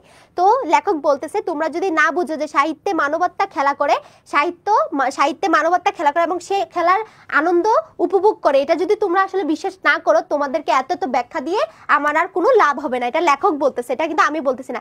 এই কথার অর্থ যদি স্পষ্ট না হয় তাহলে কোনো সুদীর্ঘ ব্যাখ্যা দিয়ে আমি তোমাদের সামনে সেটাকে স্পষ্ট করতে পারবো না। এইসব কথা শুনে আমার জৈনিক শিক্ষাভক্ত বন্ধু এই সিদ্ধান্তে উপনীত হয়েছেন যে সাহিত্য খেলার ছলে শিক্ষা দেয়। তো এখন বলতেছে যে তার এই যতক্ষণ ধরে এত কথা বললো, এই সব কথা শুনে তার এক জৈনিক বন্ধু, অর্থাৎ তার এক বন্ধু, শিক্ষাভক্ত বন্ধু, সেটা সে এখন বুঝতে পারছে যে আসলে সাহিত্যের উদ্দেশ্য হচ্ছে খেলার চলে শিক্ষা দেয়া। ঠিক আছে, সাহিত্য খেলার চলে শিক্ষা দেয়। তার মানে লেখক এটাই বুঝাইতে চাইছে যে তুমি যখন, তাহলে তোমার মনে প্রশ্ন আসতে পারে না, তাহলে আপু আমরা এত সাহিত্য কেন পড়বো যদি সাহিত্যের উদ্দেশ্য শিক্ষা দেওয়া না হয়? তবে হ্যাঁ, এটার কিন্তু একটা নিগূঢ় অর্থ আছে। সাহিত্য পড়লে যে শুধুমাত্র আমরা আনন্দ পাই ব্যাপারটা এমন না, আমরা অনেক জিনিস শিখতে পারি, কিন্তু সেই শিক্ষাটা আমরা কিভাবে পাই? সেটা খেলার ছলে আমরা শিখি, সেটা কোনো ধরা বাঁধার নিয়মে কিন্তু আমরা শিখি না, আমরা খেলার ছলে সেটাকে শিখে থাকি, তাই না? এই কথাটাই তিনি বলছেন। তো তিনি বলছেন যে সর্বশেষে আমার এত কথাবার্তা শুনে আমার এক জৈনিক বন্ধু সে এটা ফিল করতে পারছে যে সাহিত্যে আসলে মানুষ খেলার ছলে কোনো কিছু শিখে থাকে। বুঝতে পারছো এটা? আচ্ছা, তারপরে হচ্ছে মোটামুটি তোমরা তো এটা করতে পারবা। আর এই যে শব্দার্থগুলো দেওয়া আছে, এবং দেখো এই যে শব্দার্থগুলো আমি তোমাদেরকে দিছি, এবং শব্দার্থের মধ্যে কোন কোন জিনিসগুলো বেশি ইম্পর্টেন্ট সেগুলোও কিন্তু আমি সুন্দর করে তোমাদেরকে দাগিয়ে দিয়েছি। শব্দার্থের মধ্যেই কিন্তু আমি জিনিসগুলো তোমাদেরকে দাগিয়ে দিয়েছি, দেখছো? এই জিনিসগুলো দাগিয়ে দিয়েছি। শব্দার্থ তো অবশ্যই পড়বা, তোমরা অবশ্যই শব্দার্থগুলো কিন্তু পড়বা। পড়ার পরে এখন হচ্ছে আমরা এই যে পাঠ পরিচিতিটাও দেখতে পাচ্ছ, এখন আমরা চলে যাব আমাদের এমসিকিউ প্রশ্নে। তো আমরা সবাই একটু আমি তোমাদেরকে আজকে জিজ্ঞেস করবো না যে এটার উত্তর কি সেটার উত্তর কি, কারণ তোমরা প্রথমবারের মতো গল্পটা পড়েছো, এখনো অনেকেই বিষয়টা সম্পর্কে সম্যক ধারণা পাওনি। অর্থাৎ এই ক্লাসটা তোমাদেরকে আরো 2-1 করতে হবে, তোমরা রেকর্ডটা আরো একবার করে স্পিড বাড়িয়ে তোমরা দেখে নিবা, তখনই কিন্তু তোমরা এই ক্লাসটা সম্পর্কে আরো ধারণা পাবা। তো এই জন্য আমি তোমাদেরকে আজকে জিজ্ঞেস করবো না যে কোনটার অ্যান্সার কি হবে, আমি প্রত্যেকটার অ্যান্সার তোমাদেরকে আলাদা আলাদা করে, ও মা সবাই অ্যান্সার দিয়ে দিচ্ছে, আমি তোমাদেরকে প্রত্যেকটার অ্যান্সার সুন্দর করে আমি আমার মতো করে বুঝিয়ে দিয়ে যাবো। বাট তোমরা যদি চাও তোমরা অ্যান্সার দিতে থাকো, তোমাদের অ্যান্সারগুলো দেখো যে তোমাদেরটা হয় কিনা। তো আমি তোমাদের কাছে জিজ্ঞেস করি না, আমি আমার নিজের মতো করে তোমাদেরকে জাস্ট বুঝিয়ে দেবো প্রত্যেকটা টপিক। তো দেখো এখানে কি বলছে, পৃথিবীর শিল্পী মাত্রই এই শিল্পের খেলা খেলে থাকেন, এই বাক্যটি কোন প্রবন্ধে? এটা আমরা বুঝতেই পারছি, একদম সহজভাবেই আমরা বুঝে গেছি, এটা আর ব্যাখ্যা করার দরকার নাই। তার মানে এটা কোত্থেকে আসছে? এটা সাহিত্য খেলা পাঠ থেকে আসছে, তাই না? তো 2 নম্বর প্রশ্নে আমরা চলে যাই। যিনি গড়তে জানেন তিনি শিবও গড়তে পারেন আর বাদরও গড়তে পারেন। যিনি গড়তে পারেন তিনি শিবও গড়তে পারেন, বাদরও গড়তে। এতে কার প্রশংসা করা হয়েছে বলো তো? মনে আছে প্রথম ক্লাসে বলছিলাম যারা বড় মাপের শিল্পী, তারা কিন্তু শিবও চাইলে গড়তে পারেন, দেবতাও গড়তে পারেন, চাইলে একটা বানরও গড়তে পারেন। তাহলে এটা কাদের সম্পর্কে বলা হয়েছে? বড় মাপের শিল্পী, ছোট মাপের শিল্পী, গায়কের নাকি শিক্ষকের? গায়ক এবং শিক্ষক তো হবেই না, তাহলে এই দুটার মধ্যে পার্থক্য। তো ছোট মাপের শিল্পীরা কিন্তু এটা পারেন না, যারা বানরও গড়তে পারে তারা শিবও করতে পারে, এটা ছোট মাপের শিল্পীরা পারে না। এটা পারে কারা? এটা বড় মাপের শিল্পীরা পারে। এভাবে কিন্তু অ্যান্সার করতে হবে, এই যে সবার অ্যান্সার কিন্তু হচ্ছে। তারপরে দেখো সাহিত্যে বলতে খেলা প্রবন্ধে 10 দিক বলতে কি বোঝানো হয়েছে? এই যে একটা বলছিল না যে একদম 10 দিকের বিষয় তোমাকে কি করতে হবে, 10 দিকের বিষয় যেহেতু আমাদের চারপাশে ঘোরাফেরা করে, সেখান থেকে আমাদেরকে একটা বিষয় চুজ করতে হয়। তো এই 10 দিকের বিষয় বলতে আসলে বিষয় নির্বাচনের প্রসঙ্গ বলছে, বড় মাপের শিল্পের বৈশিষ্ট্যকে বলছে, সাহিত্য চর্চায় অনুপ্রবেশ বলছে, নাকি ইতর শিল্পীর বৈশিষ্ট্য? দেখো এখানে শিল্পীর বৈশিষ্ট্য কিন্তু কোনো দিক থেকে আসবে না। এখন আমাদের কনফিউশন এই দুইটার মধ্যে। এখানে আসলে আমাদের চারপাশে যে অনেক বিষয় আশয় আছে, সেখান থেকে সাহিত্যিকরা কি করে থাকেন, একটা বিষয়কে চুজ করে থাকেন, তাই না? সেটা নিয়ে তারা লেখালেখি করেন। এটাকেই বলতেছে আসলে 10 দিক। 10 দিক বলতে আসলে বিষয় নির্বাচনের প্রসঙ্গকে বোঝানো হচ্ছে। ক্লিয়ার? মাশাআল্লাহ, তোমরা কিন্তু সবাই অ্যান্সার দিতে পারছো। তারপরে দেখো, বাট অ্যান্সার যদি কারো না হয়, সেখানে তোমাদের মনোক্ষুণ্ণ হওয়ার কোনো দরকার নেই। কারণটা কি? কারণটা হচ্ছে এই গল্পটা একটু কঠিন, তোমাদের বুঝতে একটু টাইম লাগবে, কোনো সমস্যা নেই, তোমরা আস্তে আস্তে বুঝে নিবা। অনেকের পক্ষে নিজেদের আয়ত্তের বহির্ভূত উচ্চ স্থানে ওঠার চেষ্টাটাই কিসের করে?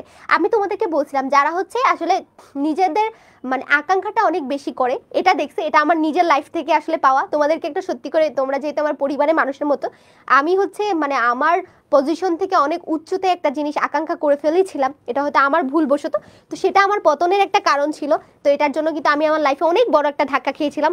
তো এই ধাক্কাটার জন্য কিন্তু আমি ওই ধাক্কাটা থেকে শিক্ষা লাভ করেছি। যখন তুমি তোমার গণ্ডির বাইরে গিয়ে কিছু চিন্তা করবা, তোমার যতটুকু সাধ্য তার বাইরে গিয়ে যদি তুমি কোনো কিছু করতে চাও, আসলে দেখা যাবে যে সেটা তোমার পতনের কারণ হয়ে যাবে। বাট সেই পতনটা থেকে কিন্তু আমি উঠে দাঁড়ানোর চেষ্টা করছি এখনো, এটা আমার জীবন থেকে নেওয়া। সো এটা তোমরা এখন থেকে শিখে নাও যে তোমার পক্ষে আসলে নিজের আয়ত্তের বহির্ভূত কোনো জিনিস আশা করাটা ঠিক না, এবং সেটা আশা করতে গেলে তোমার কি হবে, তোমার মহাপতনের কারণ হবে। কি হবে? মহাপতনের কারণ। তারপরে দেখো, আচ্ছা ডি অ্যান্সার কি করছিলা? ডি সীমান্ত না, এটার অ্যান্সার হবে মহাপতনের কারণ হবে। ঠিক আছে, আচ্ছা মহাপতন না পতন, সবাই আমাকে একটু জানাও তো, মহাপতন নাকি পতন, এটা আমাকে একটু জানাও। মহাপতনই কিন্তু ছিল, তাই না? আচ্ছা তারপরে দেখো, কোন রাজ্যে খেলা করবার অধিকার সকলের আছে? কলা রাজ্যে, শিল্প রাজ্যে, বিজ্ঞান রাজ্যে, নাকি চিত্র রাজ্যে? আচ্ছা বিজ্ঞান রাজ্যে, চিত্র রাজ্যে বাদ। এখন তোমরা বলো এই দুটার মধ্যে কোনটা অ্যান্সার হবে? আমি তোমাদেরকে বলছিলাম যে তোমাদেরকে আমি জিজ্ঞেস করবো না, কিন্তু তারপরেও কিন্তু জিজ্ঞেস করে ফেলছি। বলো তো কোন রাজ্যে খেলা করার ইচ্ছা সবার আছে? বলো তো, কলা রাজ্যে? কোন রাজ্যে হবে এটা বলো, কলা রাজ্যে নাকি শিল্প রাজ্যে? এই যে আমরা অনেকেই কিন্তু ভুল করে ফেলছি, নিলয় ভুল করে ফেলছে, বাট প্যারা নাই, এটা কিন্তু শিল্প রাজ্যে হবে। হ্যাঁ, কলা রাজ্যের মানে কলা রাজ্যের শিল্পীদের কথা বলা হয়েছিল, কিন্তু শিল্প রাজ্যে সবার খেলা করবার ইচ্ছা মানে অধিকার কিন্তু এখানে আছে। এটা বি ছিল। যারা প্রথম ক্লাসটা ঠিকঠাক ভাবে করছো তারা কিন্তু অ্যান্সার করতে পারতেছো। হিন্দু ধর্মের বিভিন্ন জাতির মধ্যে কোনটি উচ্চ শ্রেণীর? বলো তো কোনটি উচ্চ শ্রেণীর? হিন্দু ধর্মের যে বিভিন্ন জাতি আছে আমরা সবাই জানি এটা, আমরা সবাই জানি এটা। সীমান্ত ভালো অ্যান্সার দিতে পারবে। সীমান্ত, তোমাদের ধর্মের মধ্যে সবচেয়ে উচ্চ জাতি কোনটাকে বলা হয়? ব্রাহ্মণ, ক্ষত্রিয়, বৈশ্য নাকি শূদ্র? বলো বলো সীমান্ত, তোমার বংশ কি? আচ্ছা সীমান্ত অ্যান্সার, সীমান্তর সাথে সাথে অনেকে অ্যান্সার দিবে। সীমান্ত, সীমান্তর টাইটেলটা কি? মন্ডল না? মন্ডল হলে কি হয়? মন্ডল হলে তো মনে হয় না, মন্ডল হলে তো ব্রাহ্মণ না। সীমান্ত তোমরা কি ব্রাহ্মণ? সীমান্ত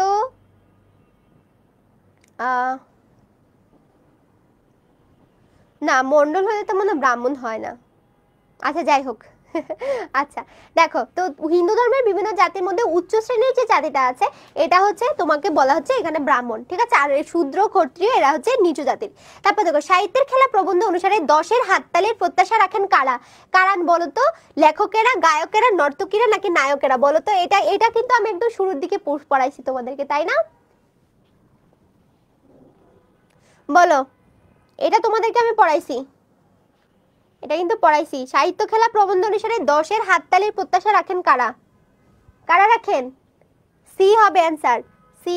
গায়করা তো হবেই না, নর্তকীরা তো নাই আমাদের পাঠ্য বইয়ে, নায়কেরা তো নাই, তাহলে আছে কারা? লেখকেরা। তাহলে লেখকেরাও মাঝে মাঝে তারা বলে থাকেন যে হচ্ছে কি সাহিত্যে 10-এর হাততালি পাওয়ার জন্য, কারণ তারাও তো সামাজিক জীব, তাই না? বিশ্বমানের, আচ্ছা এখানকার উত্তর সবগুলো বাকিগুলো দেওয়া আছে, প্যারা নাই, উত্তর দেওয়া থাকুক, কোনো প্যারা নাই, আমরা হচ্ছে ব্যাখ্যা করে করে বলে দিব।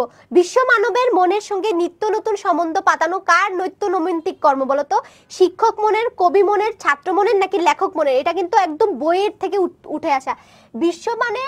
বিশ্বমানবের মনের সঙ্গে নিত্য নতুন সম্বন্ধ পাতায় হচ্ছে লেখকরা, লেখকদের মনে হচ্ছে তোমার ইয়ে করে থাকে, তাই না? লেখকরা না? অ্যান্সার কি হবে বলো? এটা তো অ্যান্সার দেওয়াই আছে, তারপরে যদি ভুল করো তাহলে তো প্যারা। এটা হবে কবি মনের। এটা কিন্তু একদম লাইন থেকে উঠিয়ে দেওয়া, যে বিশ্ব মানবের মনের সঙ্গে নিত্য নতুন সম্বন্ধ পাতায় হচ্ছে আমাদের কবি মন, লেখক মন কিন্তু না। এই যে এইভাবেই কিন্তু আমাদেরকে কনফিউজড করে দেয়, তাই না? এইভাবেই কিন্তু আমাদেরকে কনফিউজড করে দিবে। সো এই যে কবি নাকি লেখক, শিক্ষক না ছাত্র, এই জিনিসগুলো আমাদেরকে কনফিউজড করে দেয়। এটা হবে কবি মনের। এটা একদম বইয়ের লাইন থেকে উঠা প্রশ্ন। টাউন হলের বক্তৃতার উদ্দেশ্য কি? ভালো কিছু করা, অতি মহৎ, নিকৃষ্ট নাকি উৎকৃষ্ট বলো তো? এটা কিন্তু বলাই ছিল যে টাউন হলের যে বক্তৃতা সেটার উদ্দেশ্য ছিল অতি মহৎ। কি ছিল? অতি মহৎ। এটা বইয়ের মধ্যে একদম দেওয়া ছিল, উঠিয়ে দেওয়া। সাহিত্যে মানবতা খেলা করে কেন? সাহিত্য মনোরঞ্জন করে বলে, সাহিত্যে আনন্দ আছে বলে, সাহিত্য নিরস বলে, নাকি সাহিত্য খেলার মতো বলে? সাহিত্যে মানবতা কেন খেলা করে বলো তো? সাহিত্য মনোরঞ্জন করে বলে, নাকি সাহিত্য আনন্দ আছে বলে, নাকি হচ্ছে সাহিত্যে, কোনটা হবে অ্যান্সার? নিচে কিন্তু অ্যান্সার দেওয়াই আছে। সাহিত্যে মানবতা খেলা করবে, অবশ্যই সাহিত্যকে লেখক খেলার সাথে তুলনা করেছেন এই জন্য, তাই না?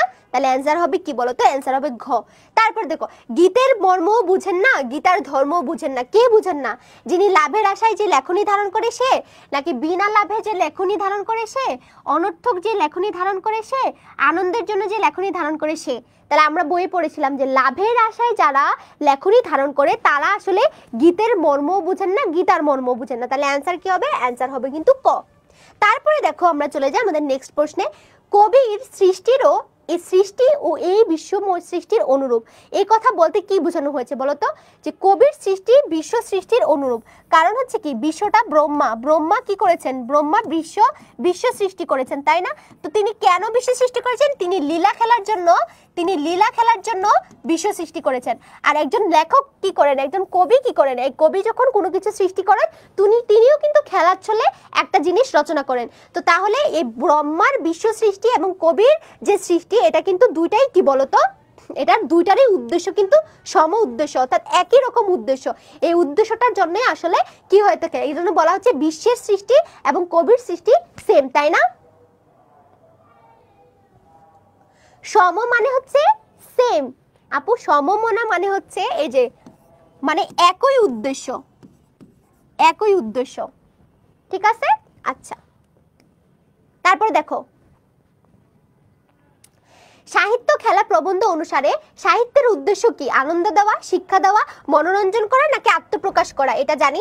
সাহিত্য খেলা প্রবন্ধ অনুসারে সাহিত্যের উদ্দেশ্য হচ্ছে আনন্দ দেওয়া, তাই না?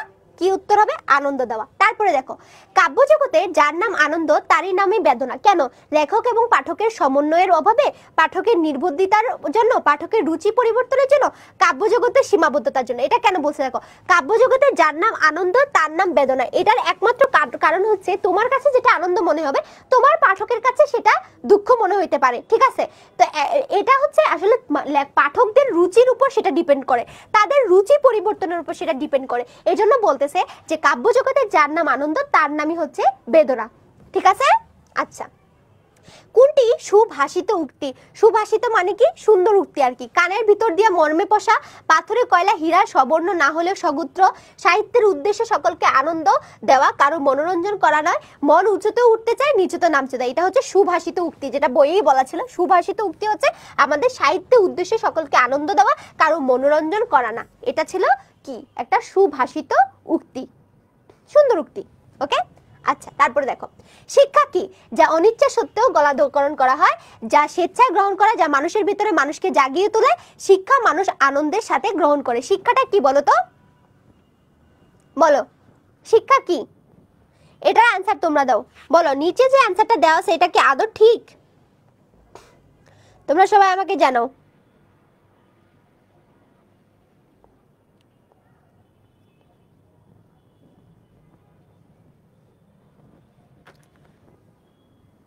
এটার অ্যান্সার কিন্তু সি হবে। ভেরি গুড, যারা সি অ্যান্সার দিছো তাদের অ্যান্সারটা কিন্তু সুন্দর হয়েছে।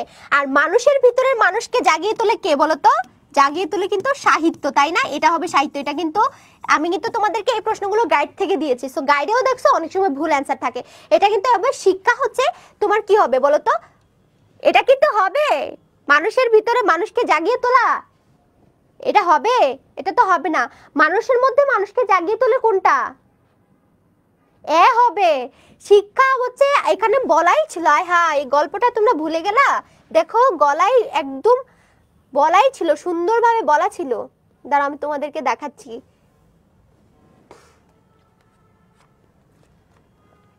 এই যে দেখো এখানে ছিল না, এটাতে ছিল,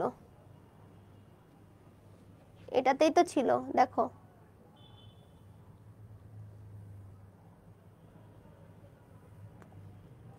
প্রথমত শিক্ষা হচ্ছে, এই যে দেখো শিক্ষা হচ্ছে সেই বস্তু যা লোকে নিতান্ত অনিচ্ছা সত্ত্বেও গলাধকরণ করে, আর কাব্যগুলো শুধুমাত্র স্বেচ্ছায় নয়, তারা সানন্দ পাওয়ার জন্য করে, এবং ওটা হবে কাব্য। হ্যাঁ, কাব্যটা যারা পড়ে তারা তাদের মনের মধ্যে হচ্ছে তোমার কি হয়, তাদের মনের মধ্যে মনুষ্যত্বটা, মানুষের মনের মধ্যে অন্য আরেকটা জিনিস জাগ্রত। এই যে দেখো এটা কিন্তু ভুল উত্তর ছিল, এটা ভুল উত্তর ছিল, আমি তোমাদেরকে দেখাচ্ছি।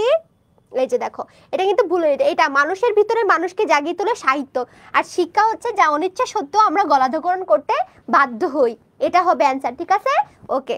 তারপরে দেখো নেক্সট, তারপরে দেখো নেক্সট, অনেক এমসিকিউ দিয়ে ফেলছি আজকে তোমাদেরকে। আচ্ছা তারপরে সমস্যা নাই, আমি সলভ করে দিচ্ছি তোমাদেরকে, বাকি তো অ্যান্সার দেওয়াই আছে। আচ্ছা তারপরে দেখো শিক্ষা এবং সাহিত্যকে সাহিত্য খেলা প্রবন্ধে তুলনা করা হয়েছে জ্ঞান এবং আনন্দ রূপে, আনন্দ এবং দুঃখ রূপে, জ্ঞান এবং শক্তি রূপে, আনন্দ এবং উপদেশ রূপে। শিক্ষা বলতে কিন্তু বলা হয়েছিল কি বলতো, ও সরি, শিক্ষা বলতে কিন্তু বলা হয়েছিল জ্ঞান দান করা, আর সাহিত্য মানে হচ্ছে আনন্দ দান করা। তাহলে শিক্ষা এবং সাহিত্যকে কোন দুই দিক থেকে আলোচনা করা হয়েছে? জ্ঞান এবং আনন্দ রূপে। বুঝতে পারছো? তোমরা কি বুঝতে পারছো?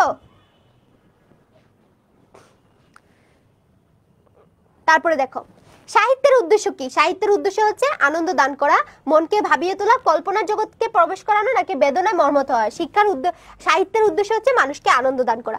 তারপরে দেখো শিক্ষার উৎস কোনটি? খেলার মাঠ, কবিতা, সংবাদপত্র, নাকি রামায়ণ। শিক্ষার উদ্দেশ্য ছিল, শিক্ষার যে উৎসটা এটা আমাদের বইয়ে যেটা দেওয়া আছে সেটা ছিল হচ্ছে তোমার সংবাদপত্র, তাই না? এটা বলা হয়েছিল। আর কবিতা হচ্ছে কি? সাহিত্যের উৎস, তাই না? তাহলে শিক্ষার উৎস আমরা কি বলবো? সংবাদপত্র, কারণ এটার মাধ্যমে আমরা কি করে থাকি? আমরা সংবাদপত্রের মাধ্যমে অনেক কিছু বৈশ্বিক অনেক জিনিস শিখে থাকি। আনন্দের ধর্মই এই যে তার সংক্রামক, এই উক্তিটির তাৎপর্য কি? আনন্দের ধর্ম হচ্ছে তার সেটা সংক্রামক। সংক্রামক মানে কি? একজনের থেকে আরেকজনের মধ্যে ছড়ায় যাবে, একজনের থেকে আরেকজনের মধ্যে যখন ছড়ায় যায় তখনই সেটাকে সংক্রামক বলা হচ্ছে। তো এখানে দেখো কি বলতেছে, আনন্দের ধর্ম কেন সংক্রামক বলা হচ্ছে? আনন্দ পরিমাপযোগ্য নয় বলে, অধিক আনন্দ সংক্রামক রোগের মতো ক্ষতিকর বলে, আনন্দ স্বভাবতই অন্যের মধ্যে সঞ্চারিত হয় বলে, আনন্দ উপভোগের জন্য কোনো বয়সের সীমা রাখা নাই বলে। এটা হবে আনন্দ স্বভাবতই একজনের থেকে আরেকজনের মধ্যে সেটা সঞ্চারিত হয়ে যায়। তাহলে অ্যান্সার কি হবে? অ্যান্সার হবে কিন্তু সি। তারপরে দেখো নেক্সট, কিসের ধর্মই সংক্রামক? একটু আগে এটা আমরা পড়ে ফেলছি যে আনন্দের ধর্মই হচ্ছে আমাদের সংক্রামক। তারপরে দেখো সাহিত্য খেলা প্রবন্ধে স্কুল ও তার শিক্ষকের সমালোচনা করেছেন কিসের মাধ্যমে? সাহিত্য খেলা প্রবন্ধে লেখক স্কুল এবং তার শিক্ষকের সমালোচনা করেছেন কিসের মাধ্যমে? সাহিত্য অবজ্ঞার মাধ্যমে, খেলাধুলার মাধ্যমে, কাব্যরসে অরুচির মাধ্যমে, নাকি বিরোধিতার মাধ্যমে? বিরোধিতার মাধ্যমে তো হবে না, খেলাধুলার মাধ্যমে হবে না, এই দুইটার মধ্যে আমাদের একটু কনফিউশন। দেখো সাহিত্য খেলা প্রবন্ধে স্কুল এবং তার শিক্ষকের সমালোচনা করেছেন কিসের মাধ্যমে? কারণ এই যে ধরো স্কুলের পড়াশোনাটা, এটার মধ্যে যে কাব্যটা, এটার মধ্যে কিন্তু কোনো রস নাই। এটার মধ্যে কি কোনো রস আছে? কোনো রস নাই। এবং এখানে কিন্তু সাহিত্যকেও অবজ্ঞা করা হয় নাই, আমাদের পাঠ্য বইয়ে কিন্তু সাহিত্যকে অবজ্ঞা করা হয় নাই। লেখক বলছেন যে কাব্যরসে যে অরুচি, হ্যাঁ, তো কাব্যরসে অরুচিটা কোত্থেকে আসে? শিক্ষার কারণেই কিন্তু আসে। শিক্ষা যখন পাঠ্য বইয়ের মধ্যে একটা গল্প উপন্যাস থাকে, যখন পাঠ্য বইয়ের মধ্যে একটা গল্প উপন্যাস থাকে তখন কিন্তু সেটা আমাদের পড়তে ভালো লাগে না, সেটার রস আমরা আস্বাদন করতে পারি না, তাই না? তাহলে অ্যান্সার কি হবে? অ্যান্সার হবে কাব্যরসে অরুচির মাধ্যমে। তারপরে দেখো প্রমোদ চৌধুরীর মতে কোন দুটির মধ্যে দা কুমড়া সম্পর্ক? হীরা এবং কয়লা, সোনা এবং হীরা, কাঁচ এবং কয়লা, নাকি কাঁচ ও হীরা? আমরা কিন্তু বলছিলাম যে এই দা কুমড়া সম্পর্ক ছিল কাঁচ এবং হীরার মধ্যে, তাই না? কাঁচ এবং হীরার মধ্যে দা কুমড়া সম্পর্ক ছিল। লাস্টে না দেখে অ্যান্সার করার চেষ্টা করছি, মাঝে মাঝে ভুল হলে কোনো সমস্যা নাই, কারণ আমি বলছি তোমাদের এইখানে প্রচুর ভুল হবে এবং দেখবে এটা থেকে ফাইনাল পরীক্ষা অনেক ভুল করবে, কিন্তু তোমরা যখন বারবার এগুলো সলভ করবা, বারবার ক্লাসটা রিপিট করবা, তখন দেখবা যে ভাল লাগবে তোমাদের কাছে, তখন নিজেরাই পারবা। ওকে, পাথুরে কয়লা হীরার সবর্ণ না হলেও সগুত্র, এখানে কোন অর্থে দুটি সগুত্র? পাথুরে কয়লা হীরা না হলেও, হীরার রঙের না হলেও, বাট এটার মর্যাদাটা সেম। সেটা কেন? কয়লা এবং হীরা একই রকম বলে, দুইটি সমমূল্যের বলে, দুইটা পাওয়া যায় খনিতে, কয়লা থেকে হীরার জন্ম বলে, কয়লা থেকে হীরার জন্ম বলে, কোনটা হবে বলো তো? পাথুরে কয়লা এবং হীরার সবর্ণ না হলেও, আচ্ছা যদিও এটা আমার জানা নাই আদৌ কয়লা থেকে হীরার জন্ম কিনা, সেটা কিন্তু আমি জানি না। তো এখানে যেহেতু বলছে যে কয়লা থেকে হীরার জন্ম বলে, তাহলে সেটাই অ্যান্সার দিতে হবে। ঠিক আছে, এটা আমারও জানা নাই যে আদৌ কয়লা থেকে হীরার জন্ম কিনা।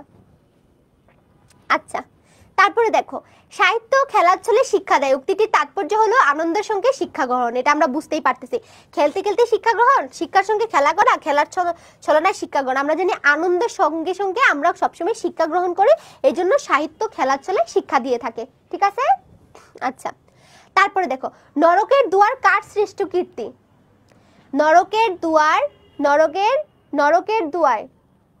নরকের দুয়ার কার শ্রেষ্ঠ কীর্তি? এটা কিন্তু আমরা পড়ছিলাম, এটা ছিল একদম আমাদের শব্দার্থের অংশ থেকে আসা একটা প্রশ্ন। রুদা প্রথমেই যে ছিল আমাদের মিস্টার রুদার কথা মনে আছে? রুদার কথা, এই যে ফাসুয়া অগস্তা রুদা, যিনি হচ্ছে একজন ফরাসি বিখ্যাত কি ছিলেন, ভাস্কর ছিলেন, এবং নরকের দুয়ার কিন্তু তার একটি শ্রেষ্ঠ কীর্তি, তাই না?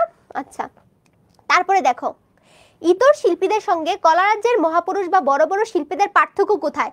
তারা শিবও গড়তে পারেন, বাদরও গড়তে পারেন, তাদের হাতে এক করতে করতে আর হয় না, তাদের যা খুশি তাই করার অধিকার আছে। তাহলে কোনটা হবে? ইতর শিল্পীদের সাথে কলারাজ্যের মহাপুরুষদের পার্থক্যটা এখানেই, কলারাজ্যের মহাপুরুষরা শিবও গড়তে পারেন, বাদরও গড়তে পারেন, তাদের হাতে এক করতে করতে হয় না, তাদের হাত আর কি করতে হয় না তোমার, মানে কি করে, তারা চাইলে যে কোনো জিনিস সৃষ্টি করতে পারে, সেটার জন্য তাদের হাত এদিক থেকে সেদিক করতে হয় না, এবং তাদের যা খুশি তাই করবার তারা অধিকার রাখে। এটার জন্য আসলে এটার দিক থেকেই হচ্ছে ইতর শিল্পীদের সাথে তোমার বড় মাপের শিল্পীদের একটা পার্থক্য আছে।